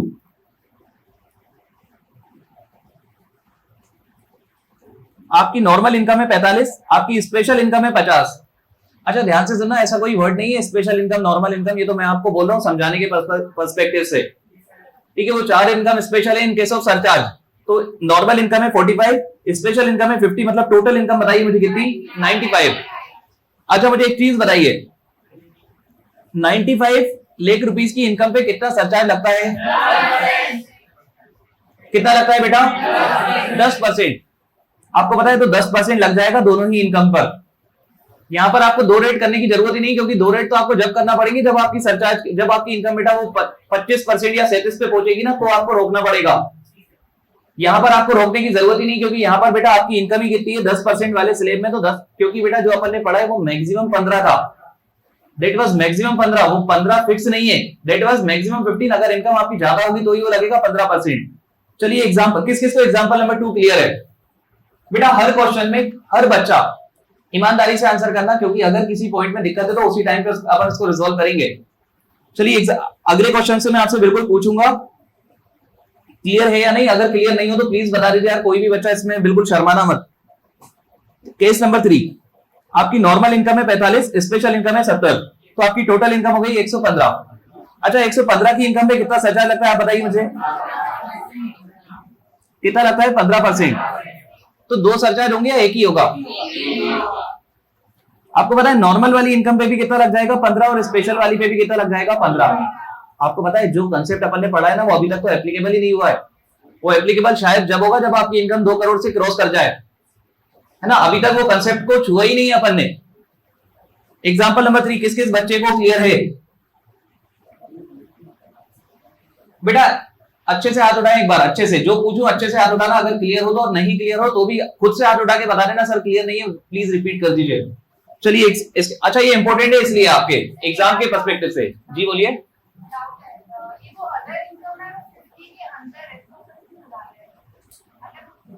बेटा एक सेकंड, अपन ने जब सरचार्ज पढ़ा था ना, तो अपन ने अदर इनकम बात ही नहीं करी थी, अपन ने बात करी थी अगर आपकी इनकम है ना, if your income is more then 50 lakh, मतलब बेटा अदर नहीं सब इनकम, समझ रहे बात को। वो तो अपन इसको बाइफरकेट करने के लिए इसको ऐसे ऐसे देख रहे हैं, बाकी अपन को देखना सरचार्ज के लिए तो यही है। चलिए केस नंबर 3 के बाद केस नंबर 4, प्लीज ध्यान दीजिएगा बेटा। आप पता है मुझे वो चीज बता देना कब वो कंसेप्ट लगा, क्योंकि अभी तक वो कंसेप्ट लगता ही नहीं दिख रहा है मुझे। चलिए केस नंबर 4, आपकी नॉर्मल इनकम है 45, आपकी स्पेशल इनकम है 300। आपकी नॉर्मल इनकम है 45, आपकी स्पेशल इनकम है 300। आप मुझे बताइए 345 सरचार्ज कौन सी लिमिट में पहुंच रहे हो आप, ध्यान से सुनिएगा बेटा। अभी आपको सोचना नहीं आता है तो मैं जो आपसे पूछूं बस वो बताइएगा। अगर आप अपनी इनकम देखोगे 345, तो कहां पर पहुंच रहे हो आप 25%, लेकिन आप आंखें बंद करके 25% लगाओगे या कंसेप्ट हिट कर चुका है इस बार। अच्छा मुझे एक चीज बताइए बेटा, इधर देखिएगा सब लोग, ये जो इनकम है स्पेशल, इस पे कितना सरचार्ज लगाओगे, स्पेशल इनकम पे कितना लगाओगे 15%। अच्छा एक चीज बताइएगा प्लीज ध्यान से सुन के, आप मुझे बताइए इस पर्सन पे ऑलरेडी अगर ये स्पेशल इनकम नहीं होती तो कितना सरचार्ज होता? 0। मतलब इसका सरचार्ज बढ़ने की वजह क्या होने यार? Special income. तो आप मुझे बताओ, बढ़ा तो दोगे आप, लेकिन ज्यादा से ज्यादा कितना बढ़ाओगे? 15%। तो देखिए नॉर्मल इनकम पे भी कितना? 15%, और स्पेशल इनकम पे भी कितना? 15%। अच्छा ध्यान से सुनना, मजाक मस्ती में मत लेना, बहुत ज्यादा कंफ्यूजन हो जाएगी अभी, ठीक है? हर क्वेश्चन, ये 15 क्वेश्चन इंस्टीट्यूट ने भी मजाक मस्ती में नहीं दिए, और एक भी क्वेश्चन आपके सामने एग्जाम में देखने को मिल गया तो लग जाएंगे अपने, इसलिए बहुत अच्छे से देख लेना, अच्छे से सब लोग। क्वेश्चन नंबर 4 क्लियर है आपको? Case number 4। केस नंबर 5 देखिए सब लोग अब ध्यान से। 45,600,000। आप मुझे बताइए टोटल कितना? 645। 45 और 600 मतलब टोटल कितना यार? 645। चलिए एक चीज बताइए, ये 645 कौन से वाले सरचार्ज पे पहुंच रहा है? 37। किसी भी सरचार्ज पे पहुंच रहा है बेटा, आप तो मुझे बताओ इस पे मैक्सिमम कितना लगाओगे? स्पेशल इनकम पे मैक्सिमम 15। ये रहा बेटा स्पेशल इनकम, आपने उसमें लिख दिया मैक्सिमम 15%। अच्छा मुझे एक चीज बताइए बेटा, अगर ये स्पेशल इनकम नहीं होती तो इस पे कितना सरचार्ज लग रहा था? 0। स्पेशल इनकम की वजह से इसका सरचार्ज बढ़ा, और बढ़ के बहुत ज्यादा ही बढ़ गया। आप उतना ज्यादा बढ़ाओगे, आप उसको रोकोगे कहीं? किस पे रोक दोगे आप उसको? 15%। तो नॉर्मल पे भी 15, स्पेशल पे भी 15 सोचना इसी अकॉर्डिंग है हर केस को। केस नंबर 6, आपकी नॉर्मल इनकम है 60, आपकी स्पेशल इनकम है 30, टोटल इनकम कितनी है बेटा? 90। कितना सरचार्ज लगता है? 10%। क्या वो कंसेप्ट हिट कर रहा है? बेटा कंसेप्ट हिट ही जब करेगा जब आपकी इनकम 2 करोड़ से ज्यादा होगी। तो 90 लाख है तो आप नॉर्मल सरचार्ज लगा दोगे दोनों पे, कितना? 10%।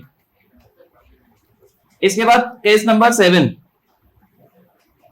आपकी नॉर्मल इनकम है 60, आपकी स्पेशल इनकम है 70, तो आपकी टोटल इनकम कितनी है यार? 130। कंसेप्ट अमेंडमेंट वाला लग रहा है या नहीं लगेगा? जरूरत ही नहीं, उसकी जरूरत ही बेटा 2 करोड़ से ऊपर पड़नी है। तो आप मुझे बताइए बेटा इस रेंज पे कितना सरचार्ज लगता है? 15%। तो लग जाएगा 15% दोनों इनकम पर। किस किस को क्वेश्चन नंबर 7 तक क्लियर है?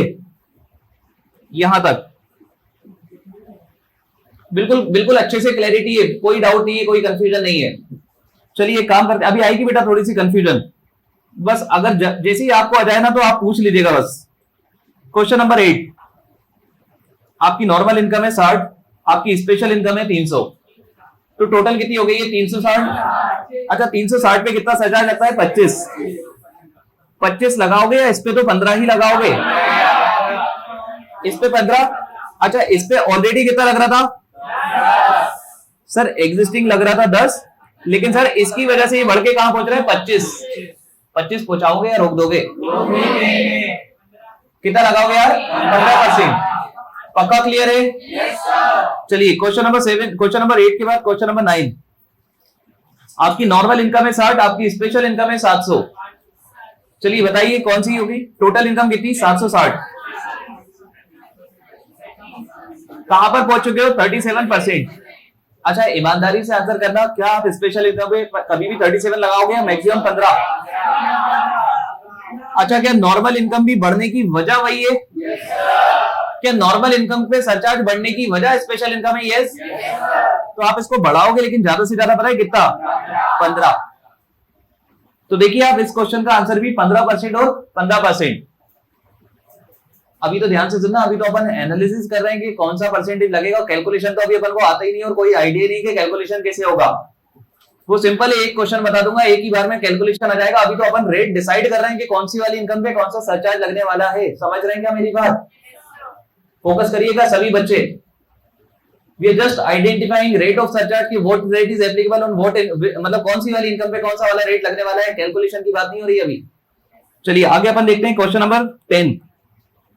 थोड़े से आप आखिरी के जो 4-5 क्वेश्चन है ना, ये अच्छे समझने वाले। समझना वही है बेटा, सोचना उसी अकॉर्डिंग। अगर किसी को केस नंबर 1 क्लियर है, केस नंबर 1 अगर सोचना आ गया है आपको, तो आपका हर केस उसी से सेम चलेगा, कोई भी केस ऐसा अलग नहीं है। चलिए देखिए आपकी इनकम है 150 और आपकी स्पेशल इनकम है 45। बताइए टोटल कितनी? 195। अच्छा 195 पे सरचार्ज कितना लगता है? 15%। क्योंकि 25% पे आप पहुंच ही नहीं रहे हो तो वो कंसेप्ट ही नहीं लगा। मतलब दोनों इनकम पे आपका कितना सरचार्ज लग जाएगा यार? 15%, 15%। ये क्वेश्चन क्लियर है सबको? चलिए इसके बाद वाला question, question number 11। Normal 150, special 250। एक सेकेंड, 150 250 400, 400 मतलब 25। कंसेप्ट लग चुका है, दिमाग लगाना पड़ेगा। चलिए, वैसे तो 25 लग रहा है, लेकिन इस पे 25 लगाओगे, इस पे तो मैक्सिमम 15 होता है यार, मैक्सिमम 15 होता है इस पे। अच्छा, अगर मैं बात करूं इस वाली इनकम पे ऑलरेडी कितना लग रहा था, 15। इस पे ऑलरेडी कितना लग रहा था, 15, और इसकी वजह से बढ़ के पता है कितना पहुंच रहा है, 25। मैंने आपको बताया था बेटा, स्पेशल इनकम की वजह से सरचार्ज बढ़ तो सकता है, लेकिन ज्यादा से ज्यादा कहां तक बढ़ सकता है, 15। कभी भी 15 क्रॉस स्पेशल इनकम की वजह से नहीं करेगा। बात क्लियर है आपको? चलिए, ये भी हो गया आपका क्वेश्चन, मतलब केस नंबर 11। आखिरी के 3 कितने 4 केस बचे, यही। चलो इसमें देखते हैं, आप थोड़ा सा फोकस करना है यार, ये शायद अच्छे केस होंगे कुछ। एक है 150, दूसरा है 500। बताइए, टोटल इनकम 650, सरचार्ज 37%। आप मुझे बताओ, इस पे 37 लगाओगे या 15 ही लगाओगे? सर स्पेशल पे तो 15 ही लगती है ज्यादा से ज्यादा। अच्छा, अगर मैं इस स्पेशल इनकम को हटा देता तो आपकी इनकम कितनी होती, 150। इस इनकम पे कितना लग रहा होता? इस इनकम की वजह से पता है किस पे पहुंच रहे हो आप, 37%। बढ़ाओगे या रोक दोगे? कितने पर? 15%। किस किस को केस नंबर 12 क्लियर है? ईमानदारी से क्लियर होना चाहिए बेटा, ये कुछ इंपॉर्टेंट है आपके लिए। चलिए, इसके बाद केस नंबर 13। अब ये वाला केस बताना आप लोग, आगे के 3 केस आप लोग को संभालने बेटा, ये क्योंकि सबसे शानदार केस होंगे आगे के 3 केसेस। सोचना वही है, कुछ अलग नहीं करना आपको, सोचना वही है आपको। आपकी इनकम पे कितना टैक्स लग रहा था, 300। मतलब 300 आपकी नॉर्मल थी और स्पेशल 100 है, मतलब इनकम कितनी हो गई, 400। कितना, 25%। बताओ, स्पेशल पे कभी भी 25 लगाओगे या 15 ही लगाओगे? सर स्पेशल पे तो मैक्सिमम 15। अच्छा, नॉर्मल इनकम पे एग्जिस्टिंग कितना लग रहा था, अभी भी कितना लग रहा है, 25। सुनना मेरी बात, एक क्वेश्चन है मेरा आपसे बेटा, इसीलिए ये क्वेश्चन आपके आगे के 3 केसेस सबसे इंपॉर्टेंट है। आप मुझे बताइए, ऑलरेडी इस पे कितना लग रहा है, एग्जिस्टिंग 25। क्या स्पेशल इनकम की वजह से इसका सरचार्ज बढ़ रहा है? नहीं। अगर बढ़ रहा होता तो रोक देते आप, लेकिन उसकी वजह से नहीं बढ़ रही है। ऑलरेडी अंबानी टाइप का पर्सन है जिसपे ऑलरेडी कितना लग रहा था, 25%। तो आज भी उसकी अदर इनकम पे तो कितना लगेगा यार, 25%। समझ रहे हैं मेरी बात? किस किस को केस नंबर 13 बिल्कुल एब्सोल्युटली क्लियर है? चलिए, वेरी गुड। Case number 14। आपकी नॉर्मल इनकम है 300, आपकी स्पेशल इनकम है 250, तो टोटल इनकम आपकी कितनी हो गई बेटा, 550। 550 पे सरचार्ज लगता है 37%। लेकिन आपको पता है, स्पेशल इनकम जब भी पिक्चर में आएगी, सरचार्ज इतनी आसानी से मत सोचना। चलिए देखिए, 250 पे कितना लगाओगे? सर स्पेशल इनकम पे मैक्सिमम लगा देंगे 15%। ओ बेटा, इधर अगर मैं बात करूं तो ऑलरेडी कितना लग रहा था? सर ऑलरेडी लग रहा था 25%, और इस स्पेशल इनकम की वजह से बढ़ के कितना पहुंच रहा है, 37%। मैंने आपको बोला था, कभी भी स्पेशल इनकम की वजह से आपका सरचार्ज 15 से क्रॉस नहीं करेगा। ऑलरेडी 25 पे होना, तो आज भी पता है आपको कहीं रहना पड़ेगा 25 पर। मतलब स्पेशल रेट की इनकम की वजह से आपका सरचार्ज बढ़ेगा, लेकिन एक हद तक, और वो हद पता है क्या है, 15%। आपको पता है इस केस में 15 तो नहीं, इस केस में ऑलरेडी कितना लग रहा था, 25। तो आज भी पता है इसमें कितना लगता रहेगा, 25%। ठीक है, केस नंबर 14 अभी तक का सबसे शानदार case, case number 14। Case number 15, ये और भी ज्यादा शानदार केस है आपके लिए एग्जाम के पर्सपेक्टिव से। ध्यान दीजिएगा सभी लोग। आपकी नॉर्मल इनकम है 600, आपकी स्पेशल इनकम है 100। नॉर्मल है 600, स्पेशल कितनी है 100, तो आपकी टोटल इनकम कितनी हो गई बेटा, 700। प्लीज इस केस पे ध्यान दीजिए, ये केस बहुत इंपॉर्टेंट है आपका ये वाला। आपकी नॉर्मल इनकम है, एक काम करिए बेटा, सेकंड लास्ट आप खड़े हो जाइए, खड़े हो जाओ बेटा। केस नंबर 15,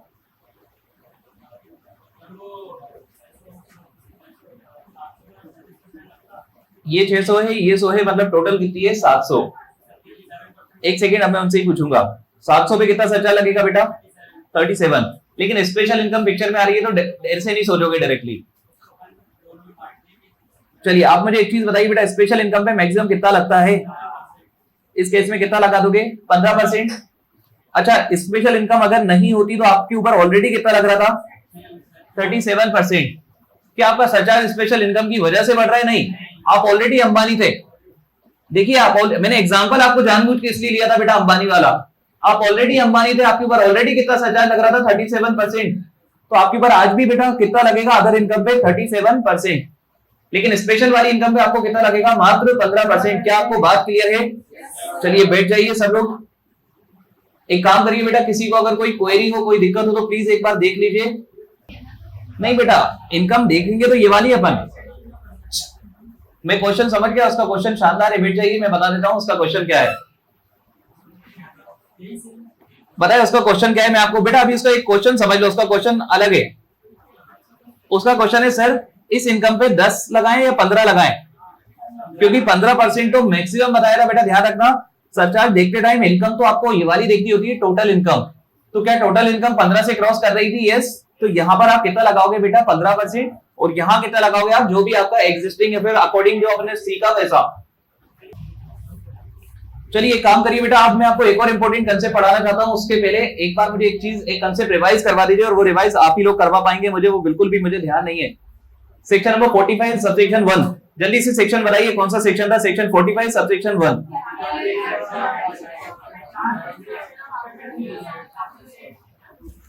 हाँ, सेक्शन 45 सबसेक्शन 1, एनी प्रॉफिट और gain arising from transfer of capital asset shall be chargeable under the head capital gain in the year in which such transfer took place. ये था 45(1). आपको पता है 45(1) की टोटल 4 एक्सेप्शन अपने सीखे थे। केसेस के नाम बता दो, conversion of capital asset into stock in trade, compulsory acquisition, destruction of capital asset और जॉइंट डेवलपमेंट एग्रीमेंट। बेटा क्वेश्चन में इससे पूछ रहा हूं, लेकिन आंसर सबको पता होना चाहिए। सेक्शन 45 सबसेक्शन 1, एनी प्रॉफिट और gain arising from transfer of capital asset shall be chargeable under the head capital gain in the year in which such transfer took place. इसके एक्सेप्शन पढ़े 4, अभी इन लोगों ने नाम रिपीट करे, conversion of capital asset, destruction of capital asset, compulsory acquisition और joint development agreement.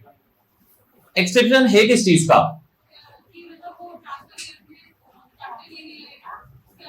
Sir exception है कि एक्सेप्शन टाइमिंग को लेकर है। 45(1) के जो 4 एक्सेप्शन है वहां पर एक्सेप्शन टाइमिंग को लेकर है कि आज कैपिटल गेन नहीं लगेगा। चार्जिंग सेक्शन बोलता है जिस साल आपका ट्रांसफर होगा उस साल आपको कैपिटल गेन लगेगा, लेकिन वो 4 केसेस बोलते हैं कैपिटल गेन आपको इन फ्यूचर लगेगा। जैसे केस नंबर 1 में आपको जब लगेगा जब आप स्टॉक इन ट्रेड बेचोगे, केस नंबर 2 में जब लगेगा जब आपको कंपल्सरी एक्विजिशन का क्लेम मिलेगा, केस नंबर 3 में जब लगेगा जब आपको इंश्योरेंस क्लेम मिलेगा, और केस नंबर 4 में जब लगेगा जब आपको कंप्लीशन सर्टिफिकेट मिलेगा। अब मेरा आपसे एक क्वेश्चन है, मेरा क्वेश्चन नहीं है, जो मेरा मुझे आपसे क्वेश्चन पूछना था वो आपने मुझे बता दिया है। एक बार एक चीज करेंगे सब लोग, केस नंबर 1 पे आएंगे सब, क्योंकि मुझे जो आपको बताना है वो केस नंबर 1 से रिलेटेड कुछ एडवांस लेवल की चीज बतानी है, और उसका केस नंबर 1 से कोई लेना देना नहीं है, एक्सेप्ट फॉर कि वो उस जैसा दिखता है बस। केस नंबर 1 क्या था? केस नंबर 1 नाम बताएं मुझे। Conversion of capital asset into stock in trade. बेटा मैं आप लोगों से बहुत सारे क्वेश्चंस पूछूंगा और आप लोग प्लीज पार्टिसिपेट करके मुझे हर क्वेश्चन का आंसर करिएगा। क्या conversion of capital asset into stock in trade पे कैपिटल गेन लगेगा? अच्छा, अगर लगेगा तो आप मुझे एक दो चीज और बताइए। ये था वो कंसेप्ट जिसकी मैं बात कर रहा हूं, बिना इसको देखे प्लीज आंसर करिएगा हर बच्चा, और प्लीज ट्राई करना पार्टिसिपेट करने का। Conversion of capital asset into stock in trade, क्या इसको ट्रांसफर माना गया है? मतलब कैपिटल गेन तो लगेगा, लेकिन आपको पता है capital gain generally year of transfer पे लगता है, यहां पर ईयर ऑफ ट्रांसफर पे नहीं लग रहा है, यहां पर कब लगेगा? In the year in which stock in trade is sold. और अगर मैं बारीकी में जाना चाहूं तो अगर मैं आपसे पूछूं बेटा अगर स्टॉक इन ट्रेड धीरे धीरे बिका तो कैपिटल गेन एक साथ लगेगा या वो भी धीरे धीरे धीरे लगेगा? अच्छा, कैपिटल गेन जब भी लगता है आप मुझे एक चीज बताइए, आपको कौन सा सेक्शन लग जाता है? Section number 48। Full value of consideration में ध्यान से सुनिएगा बेटा, फुल वैल्यू ऑफ कंसिडरेशन में जनरली सेलिंग प्राइस लेते हैं, लेकिन आपको पता है दिक्कत क्या है? यहाँ पर आपने बेचा ही नहीं, यहाँ तो सोचा था सिर्फ, तो वहां पर सरकार ने बोला था जिस दिन आपने ऐसा गलत सोचा था उस दिन फेयर मार्केट वैल्यू रही होगी, उसी को आप क्या बना दोगे? Full value of consideration. अच्छा, माइनस क्या करते हो आप? ट्रांसफर एक्सपेंस, आपका क्या आ जाता है? Net consideration. आप नेट कंसिडरेशन में से दो चीजें और माइनस करते हो, इंडेक्स कॉस्ट ऑफ एक्विजिशन और index cost of improvement in case of long term capital asset, तो आपका क्या आ जाता है बेटा? Long term capital gain. ये सबको क्लियर है? अच्छा, मुझे एक चीज बताइए, क्या सिर्फ कैपिटल गेन लगता है इस केस में, या कैपिटल गेन के साथ ही उसी साल पीजीबीपी भी लग जाता है? आपको पता है कैपिटल गेन, ध्यान से सुनना बेटा, कैपिटल गेन आपको लगना पहले चाहिए था, सरकार ने आपको मौका दे दिया कि नहीं, आप तो जब आपके पास पैसा आए स्टॉक बिकेगा, जब आपके पास पैसा आएगा आप जब हमको क्या दे देना यार? कैपिटल गेन पर टैक्स। लेकिन बेटा पीडीबीपी स्टॉक बिकने पर क्या लगता है? पीडीबीपी। आपको पता है पीडीबीपी बड़ा सिंपल होगा। आप पीडीबीपी में पता है आपको क्या करना है? सिर्फ selling price minus purchase price, और अगर कुछ खर्चे हो तो खर्चे भी माइनस कर देना, तो आपका क्या जाएगा बेटा? Profit and gains of business profession. इसमें आपको सेलिंग प्राइस क्वेश्चन में गिवन होती है कि कितने रुपए में आप उस चीज को बेच रहे हो।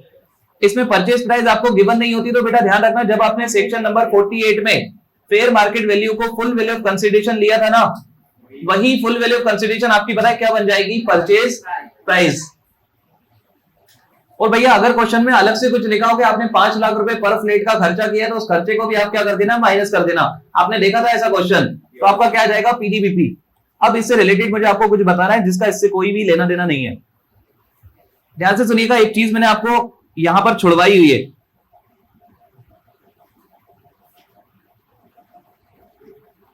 ये छुड़वाया बेटा,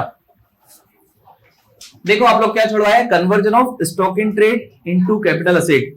कोई भी बच्चा कंफ्यूज मत होना, चश्मे को चेंज कर लेना, धो लेना, अच्छे से पढ़ लेना। ये केस एग्जैक्टली ऑपोजिट केस है,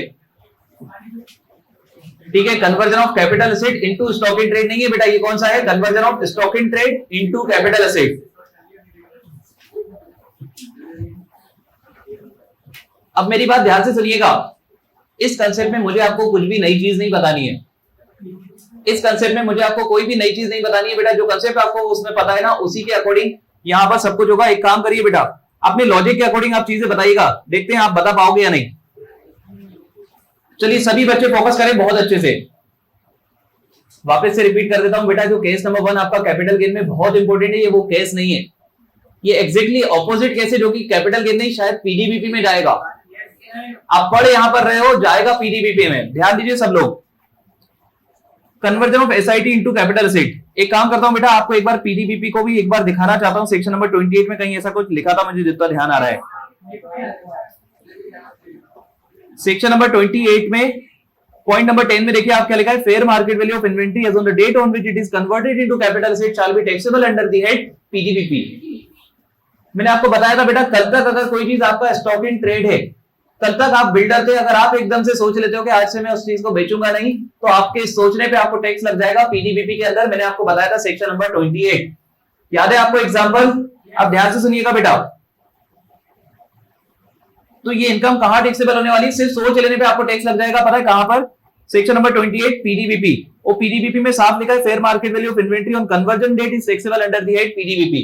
जिस दिन आपने सोचा उस दिन की फेयर मार्केट वैल्यू उसी टाइम पे, सोचते टाइम, यहां पर कोई एक्सेप्शन नहीं है, यहां पर कोई टाइमिंग का बेनिफिट नहीं है। जिस दिन आपने सोचा उसी टाइम पे आपको क्या लग जाएगा? पीडीबीपी। मैं आपसे एग्जैक्ट डिफरेंस पूछूंगा दोनों केसेस के। वहां पर बेटा कैपिटल गेन में सरकार आपको टाइम दे रही थी कि आज नहीं, सोचते टाइम नहीं, आगे जब स्टॉक इन ट्रेड बिकेगा जब आप क्या पे कर देना यार? Capital gain. लेकिन यहां कोई टाइम नहीं, जिस दिन आपने सोचा उसी दिन आपको क्या लग जाएगा बेटा? PGBP. Fair market value will be taxable under the head PGBP. अच्छा मुझे बताओ, सोचा क्या था? कल तक वो आपके फ्लैट्स थे, कल तक वो आपका क्या था? Stock in trade. आपने उसको पता है सोच के आज क्या बना दिया है? Capital asset. बेटा सोचने पे टैक्स लगा कहां पर? पीडीबीपी। कल को कैपिटल असेट बेचोगे तो बेचने पे भी टैक्स लगेगा, कहां पर? Capital gain. अरे 45(1) लग जाएगा ना, एनी प्रॉफिट और gain arising from transfer of capital asset, capital asset shall be chargeable under the head capital gain. Yes और नो? कोई बेनिफिट नहीं मिलेगा आपको, नॉर्मल चार्जिंग सेक्शन लगेगा इस केस में। आप कैपिटल असेट बेच रहे हो, समझ रहे हो मेरी बात? बेटा ध्यान से सुन लीजिए, बात में बारीकी है, और बारीकी ऐसी है कि एसेट मुझे आपको बताने की जरूरत पड़नी ही नहीं चाहिए। ध्यान से सुन लेना, कैपिटल गेन में सरकार ने आपको रिलैक्सेशन दिया कि स्टॉक पे आज, मतलब आज इस पे टैक्स मत लगाओ, टैक्स कब लगाना? जब स्टॉक इन ट्रेड बिकेगा। पीडीबीपी में ऐसा कोई रिलैक्सेशन नहीं है, पीडीबीपी में तो उसी दिन क्या हो जाएगा? ये आपके लिए टैक्सेबल। अच्छा मुझे एक चीज बताइए बेटा, सोच लिया, वो सोचने के बाद वो कैपिटल एसेट बन चुका है, अब अगर मैं इस कैपिटल एसेट को बेच दूंगा तो क्या वापस से कैपिटल गेन लगेगा? ये कैपिटल गेन जब लगेगा जब आप कैपिटल एसेट बेचोगे। हो सकता है 2 साल बाद, हो सकता है 10 साल बाद, हो सकता है 2 महीने बाद, हो सकता है 50 साल बाद। मतलब यहां ऐसा जरूरी नहीं है कि आपको जिस साल पीडीबीपी लग रहा है उसी साल कैपिटल गेन लगेगा, नहीं। पहले वाले केस में आपको पता है दोनों इनकम एक साथ लग रही थी, एक साल लग रही थी, एक साथ एक साल में। लेकिन यहां पर बेटा आपको सोचते टाइम टैक्स लग रहा है, दूसरा आपको बेचते टाइम कैपिटल गेन लगेगा। तो सोच आप आज रहे हो तो आज आपको पीडीबीपी लग रहा है, कैपिटल एसेट आप हो सकता है कल बेचो तो हो सकता है आपको कैपिटल गेन कब लगेगा यार? कल। चलिए काम करता हूं, ध्यान दीजिए सब लोग। ये क्वेश्चन, इस क्वेश्चन को सॉल्व करेंगे सभी लोग। ये क्वेश्चन अगेन बेटा अच्छा क्वेश्चन है आपके लिए इस कंसेप्ट को समझने के लिए। ये क्वेश्चन बहुत इंपॉर्टेंट है, आप इसको फोकस करिएगा कि आप खुद इसको सॉल्व कर पाओ। मुझे सिर्फ आपको एक बार बस करवाना है आपको साथ में सॉल्व। चलिए इस क्वेश्चन में लिखा है Zainab Ali acquired 10,000 shares of M limited at the rate of 20 each. और ये शेयर्स कब एक्वायर कर रहे हैं बेटा? लिखा है एक पर्सन है जिसने 10,000 शेयर्स खरीदे एम लिमिटेड के और कितने रुपए में खरीदे? 20 रुपए में। आप मुझे बताइए ये क्या हो जाएगी इसकी कॉस्ट ऑफ एक्विजिशन। कब खरीदे गए बेटा? 14 मई 2017 as stock in trade. SIT मतलब क्या होता है? Stock in trade. आपको पता है स्टॉक इन ट्रेड है मतलब इसका मतलब क्या? यहां पर ये जो पर्सन है ना इसका बिजनेस ही इन शेयर्स में खरीदना बेचना। अरे जब किसी पर्सन का यार किसी चीज में बेचना खरीदने का बिजनेस होता है ना उसी को क्या बोलते हैं? Stock in trade. तो यहां पर इसके पास जो शेयर्स है वो क्या है यार? Stock in trade. इस क्वेश्चन में लिखा है बेटा SIT not sold up to 31 मार्च 2018। 31 मार्च 2018 तक भी आपने कोई भी शेयर्स नहीं बेचे। एनआरबी गिवन है आपको 31 मार्च 2018 की 22 रुपए। ध्यान से सुन लीजिए, जरूरी नहीं है कि हर इंफॉर्मेशन जो आपको क्वेश्चन में गिवन हो वो रेलेवेंट हो। ठीक है, आप अपने दिमाग के अकॉर्डिंग पहले एक बार क्वेश्चन पढ़ लेना अच्छे से मेरे साथ, उसके बाद आप मुझे चीजें आंसर करना कि कहां पर क्या टैक्स लगना चाहिए, क्या होना चाहिए। अभी तक कुछ भी बिका है या कुछ हुआ है? नहीं। अभी तक तो क्वेश्चन में सिर्फ बताया कि शेयर्स खरीदे गए हैं कब? 14 मई 2017 को और 31 मार्च 2018 तक वो स्टॉक में रखा है आपके पास, मतलब बिका नहीं है, अनसोल्ड स्टॉक है आपके पास। और उस दिन की एनआरबी आपको गिवन है 22 रुपए पर शेयर। लिखा है inventory of 10,000 shares converted into capital asset. बेटा आपकी जो कल तक इन्वेंट्री थी ना आप इसको कन्वर्ट कर रहे हो किस चीज में? Capital asset. और ये आप पता है कब कर रहे हो? 10 जुलाई 2018। This is date of conversion, this is date of सोचना। ये वो तारीख है जिस दिन आपने सोच लिया कि इसको अब मैं बेचूंगा नहीं, इसको अब मैं एज ए इन्वेस्टमेंट होल्ड करूंगा। आप मुझे एक चीज बताइए बेटा, आप मुझे एक चीज बताइए 10 जुलाई 2018 को आपने जब सोचा है तो क्या आपको सोचने पे पीडीपीपी लग जाएगा? अच्छा पीडीपी अगर आप सोच पाओगे ना कब क्या लगेगा, आप टैक्स कैलकुलेट तो इजीली कर लोगे सब कुछ। आपने क्या सोच लिया बेटा 10 जुलाई 2018 को आपका क्या हुआ? ये 10 जुलाई 2018 को आपने सोच लिया है तो सोचने पे आपको क्या लग जाएगा? पीडीपीपी। आगे लिखा है fair market value on such date is 26 per share. मेरा आपसे क्वेश्चन है, इस क्वेश्चन में आपको एनआरबी गिवन थी, क्या एनआरबी का कोई भी काम है?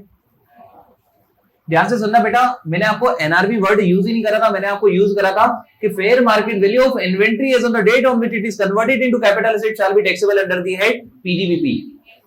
जो भी फेयर मार्केट वैल्यू होगी on the date of conversion वो टैक्सेबल होगी कहां पर भैया? पीडीपीपी के अंदर। एनआरबी नहीं, फेयर मार्केट वैल्यू। ये एनआरबी सिर्फ आपको कंफ्यूज करने के लिए दी हुई है इस क्वेश्चन के अंदर। चलिए इस क्वेश्चन में अगर अपन आगे बढ़ते हैं, एक सेकेंड बेटा 26 रुपए पर शेयर, 26 रुपए पर शेयर इसकी फेयर मार्केट वैल्यू। आप मुझे एक चीज बताइए ना, क्या आप मुझे पीडीपीपी की इनकम कैलकुलेट करके बता सकते हैं?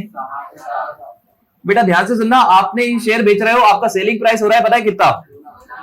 2,60,000 और आपने शेयर को खरीदा था 20 रुपए पर शेयर में, मतलब कितने में? 2 लाख। तो सेलिंग प्राइस और परचेज प्राइस का डिफरेंस ही तो आपका पीडीपीपी होता है, अनलेस कोई एक्सपेंस ना हो जो कि इस क्वेश्चन में नहीं है। तो आप बताइए आपका पीडीपीपी कितना है? 60,000। मेरा क्वेश्चन जो इंपोर्टेंट क्वेश्चन है आपसे, किस साल टैक्सेबल होगा? ये टैक्सेबल होगा सर 18-19 में, जिस साल हमने सोचा है उस साल। This case is exactly opposite to what we have learned in capital gain. ध्यान से सुनिएगा, कहीं भी अपने दिमाग से प्रोविजन मत लगाने लगना। आपने क्या पढ़ा? जिस साल सोचोगे पीडीपीपी टैक्सेबल होगा। आगे हो सकता है इस शेयर्स को बेच दें तो कैपिटल गेन भी लग जाए। चलिए देखते हैं ना आगे क्या हो रहा है। लिखा है एक सेकेंड, सोच तो चुके हैं, आगे लिखा है इस क्वेश्चन में आगे बढ़ूं बेटा, आप लोग तैयार हैं? आगे लिखा है assessee transfer 2000 shares on 19 March 2019 eight the rate of 45 each and balance 8,000 shares on 14 अगस्त 2019। बेटा आगे जाके इन्होंने शेयर्स बेच दिए। अब मुझे बताओ शेयर्स बेच दिए जो कि आपका कैपिटल एसेट है, तो क्या आप कैपिटल गेन लग जाएगा? आपसे पूछ रहा हूं बेटा क्वेश्चन, क्या लग जाएगा आपको? Capital gain. अच्छा एक बार लगेगा या 2 बार लगेगा? सर एक बार 2000 शेयर बेचे तो जब 2000 शेयर का लगेगा, एक बार 8,000 बेचे तो जब 8,000 शेयर का लगेगा। कैपिटल गेन एक बार लगेगा 2 बार? सर 2000 शेयर 45 रुपए के हिसाब से बेचे उस पर कैपिटल गेन लगेगा अलग, 8,000 शेयर 36 रुपए के हिसाब से बेचे उस पर कैपिटल गेन लगेगा अलग। अच्छा पीडीपीपी जो लगना है वो आप कैलकुलेट भी कर चुके हो और ईयर भी बता चुके हो किस साल लगेगा। कैपिटल गेन का भी आपको कैपिटल गेन कंप्यूट भी करना पड़ेगा और कैपिटल गेन बताना भी पड़ेगा किस साल लगेगा। अभी मैंने आपसे पूछा ही नहीं कुछ। चलिए अच्छा ये पीडीपीपी अपन ने जबरदस्ती मेहनत करी है, साइड में तो लिखा था सब कुछ। फेयर मार्केट वैल्यू देखिए 2,60,000 आपकी सेलिंग प्राइस, 2 लाख रुपए आपकी कॉस्ट, तो 60,000 रुपए आपको क्या हो गया ना, taxable under the head PGBP. अब बात करते हैं बेटा शेयर्स की। तो एक काम करेंगे, पहले अपन 2000 शेयर्स की बात करेंगे। कैपिटल गेन कंप्यूट करते टाइम आप किस सेक्शन के पास जाते हो? हमेशा सेक्शन 48। सेक्शन 48 में आप एफवीओसी लोगे बेटा 2000 शेयर की 45 रुपए के हिसाब से, बताओ कितनी एफवीओसी ले लोगे आप? 90,000। अच्छा, इसमें से माइनस करोगे आप, ट्रांसफर एक्सपेंस नहीं है, तो नेट कंसीडरेशन भी आपका कितना जाएगा बेटा? अच्छा, मैं एफवीओसी के साथ यही के यही अगर नेट कंसीडरेशन लिख देता हूं तो आपको समझ आ जाता है कि मेरा मतलब क्या है। बेटा एफवीओसी भी 90,000 है और नेट कंसीडरेशन भी 90,000 है। चलिए इसमें से आप माइनस करोगे। मेरा आपसे क्वेश्चन है बेटा, सब लोग एक बार ध्यान दे देना यार, आप लोगों ने शायद क्वेश्चन को आगे सोल्व किया या नहीं किया मुझे नहीं पता। अगर किया है तो आप फिर मुझे करेक्ट चीजें आंसर करना, क्योंकि मुझे लगता नहीं है कि आप लोग सभी बच्चे इसको करेक्ट सोल्व कर पाओगे। बहुत सारे बच्चों ने कर लिया होगा लेकिन बहुत सारे नहीं कर पाएंगे। बेटा एफवीओसी में से आपको नेट कंसीडरेशन में से आपको पता है क्या माइनस करना होता है? Cost of acquisition. आपको पता है दिक्कत क्या है? आप ये कैपिटल गेन किसका कंप्यूट कर रहे हो? Capital asset. कैपिटल एसेट आपने खरीदा था या फिर सिर्फ सोचने से कैपिटल एसेट आ गया था आपके पास? तो आपके पास कोई भी एक्विजिशन कॉस्ट थी नहीं, और जो आपके पास एक्विजिशन कॉस्ट थी ना 20 रुपए की, इस कॉस्ट का आप ऑलरेडी बेनिफिट वाइल कैलकुलेटिंग पीडीबीपी ले चुके हो। समझिएगा मेरी बात को। आपने शेयर्स को बेटा जब खरीदा था as a stock in trade खरीदा था, जिसका आप डिडक्शन ले चुके हो वाइल कैलकुलेटिंग पीजीबीपी। सेम चीज का डिडक्शन आप कैपिटल गेन करते टाइम नहीं ले पाओगे। तो भैया यहां पर मैं आपको बता दूं, जिस अमाउंट पे आपको पीडीबीपी लगा था, पीडीबीपी किस अमाउंट पे लगा था आपको? सर हमें पीडीबीपी लगा था फेयर मार्केट वैल्यू पर। तो आपको आपकी जो फेयर मार्केट वैल्यू थी ना, जो पीडीबीपी में टैक्सेबल थी, बेटा वही फेयर मार्केट वैल्यू आपकी कैपिटल गेन में पता है क्या बन जाएगी? Cost of acquisition.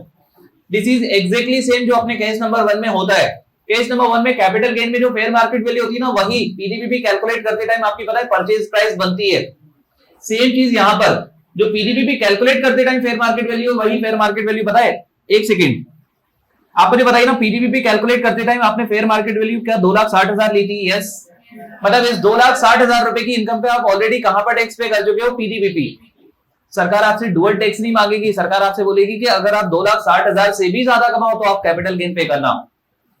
तो आपको पता है ये 2,60,000 जो आपका पीडीबीपी में ऑलरेडी टैक्सेबल हो चुका है, ये आपका पता है क्या बन जाएगा? ये आपका बन जाएगा कॉस्ट ऑफ एक्विजिशन। लेकिन एक चीज बताइए बेटा, 2,60,000 कॉस्ट ऑफ एक्विजिशन एक शेयर का है या 10,000 शेयर का है? तो अगर मैं आपसे एक शेयर की कॉस्ट ऑफ एक्विजिशन पूछूं तो शायद आएगी 26। एक शेयर की अगर पूछूं तो शायद आएगी 26। आपने बेटा यहां पर बेचे कितने हैं? यहां पर जो आप कैलकुलेट कर रहे हो आपने बेचे 2,000 शेयर्स, तो कॉस्ट ऑफ एक्विजिशन आ जाएगी 2,000 मल्टीप्लाई बाय 56 कितना? 52,000।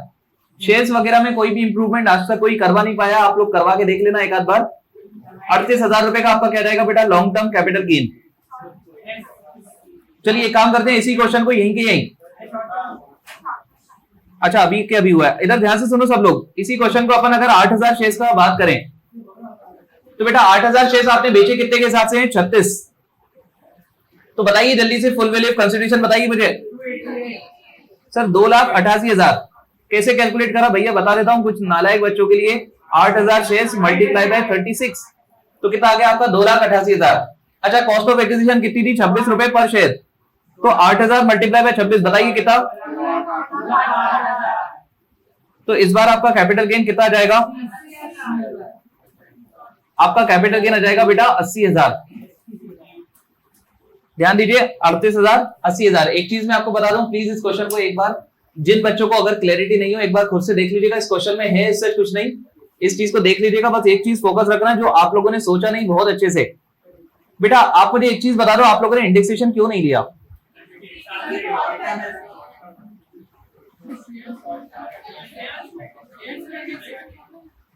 ये कौन से शेयर्स थे? Short term.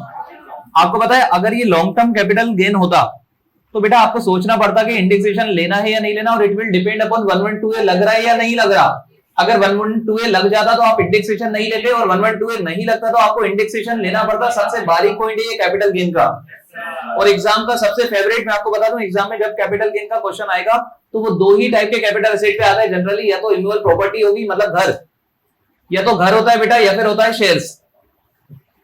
ठीक है, या तो मतलब 112A लगेगा जिसपे आपके पास शेयर्स होंगे long term capital gain 112A वाला, या फिर बेटा इमूवेबल प्रॉपर्टी होगी जिसपे आपको सेक्शन 50C लगेगा स्टैम्प ड्यूटी वैल्यू। इन दो ही बेसिस पे क्वेश्चन आता है। कभी भी बेटा ऐसा इस टाइप के क्वेश्चन नहीं आते कि ज्वेलरी बेच दी कैपिटल गेन लग गया, नहीं लगता सब चीजों पे, वो आपको सिखाया गया है। चलिए अभी इस सेशन को मैं यहीं पर कंप्लीट कर रहा हूँ। जी बोलिए। इसी तरह के इन्फॉर्मेटिव वीडियोस देखने के लिए हमारे चैनल को सब्सक्राइब करें और लेटेस्ट वीडियोस को सबसे पहले देखने के लिए बेल आइकॉन को हिट करें। साथ ही लाइक और शेयर करना ना भूलें। APT educating India.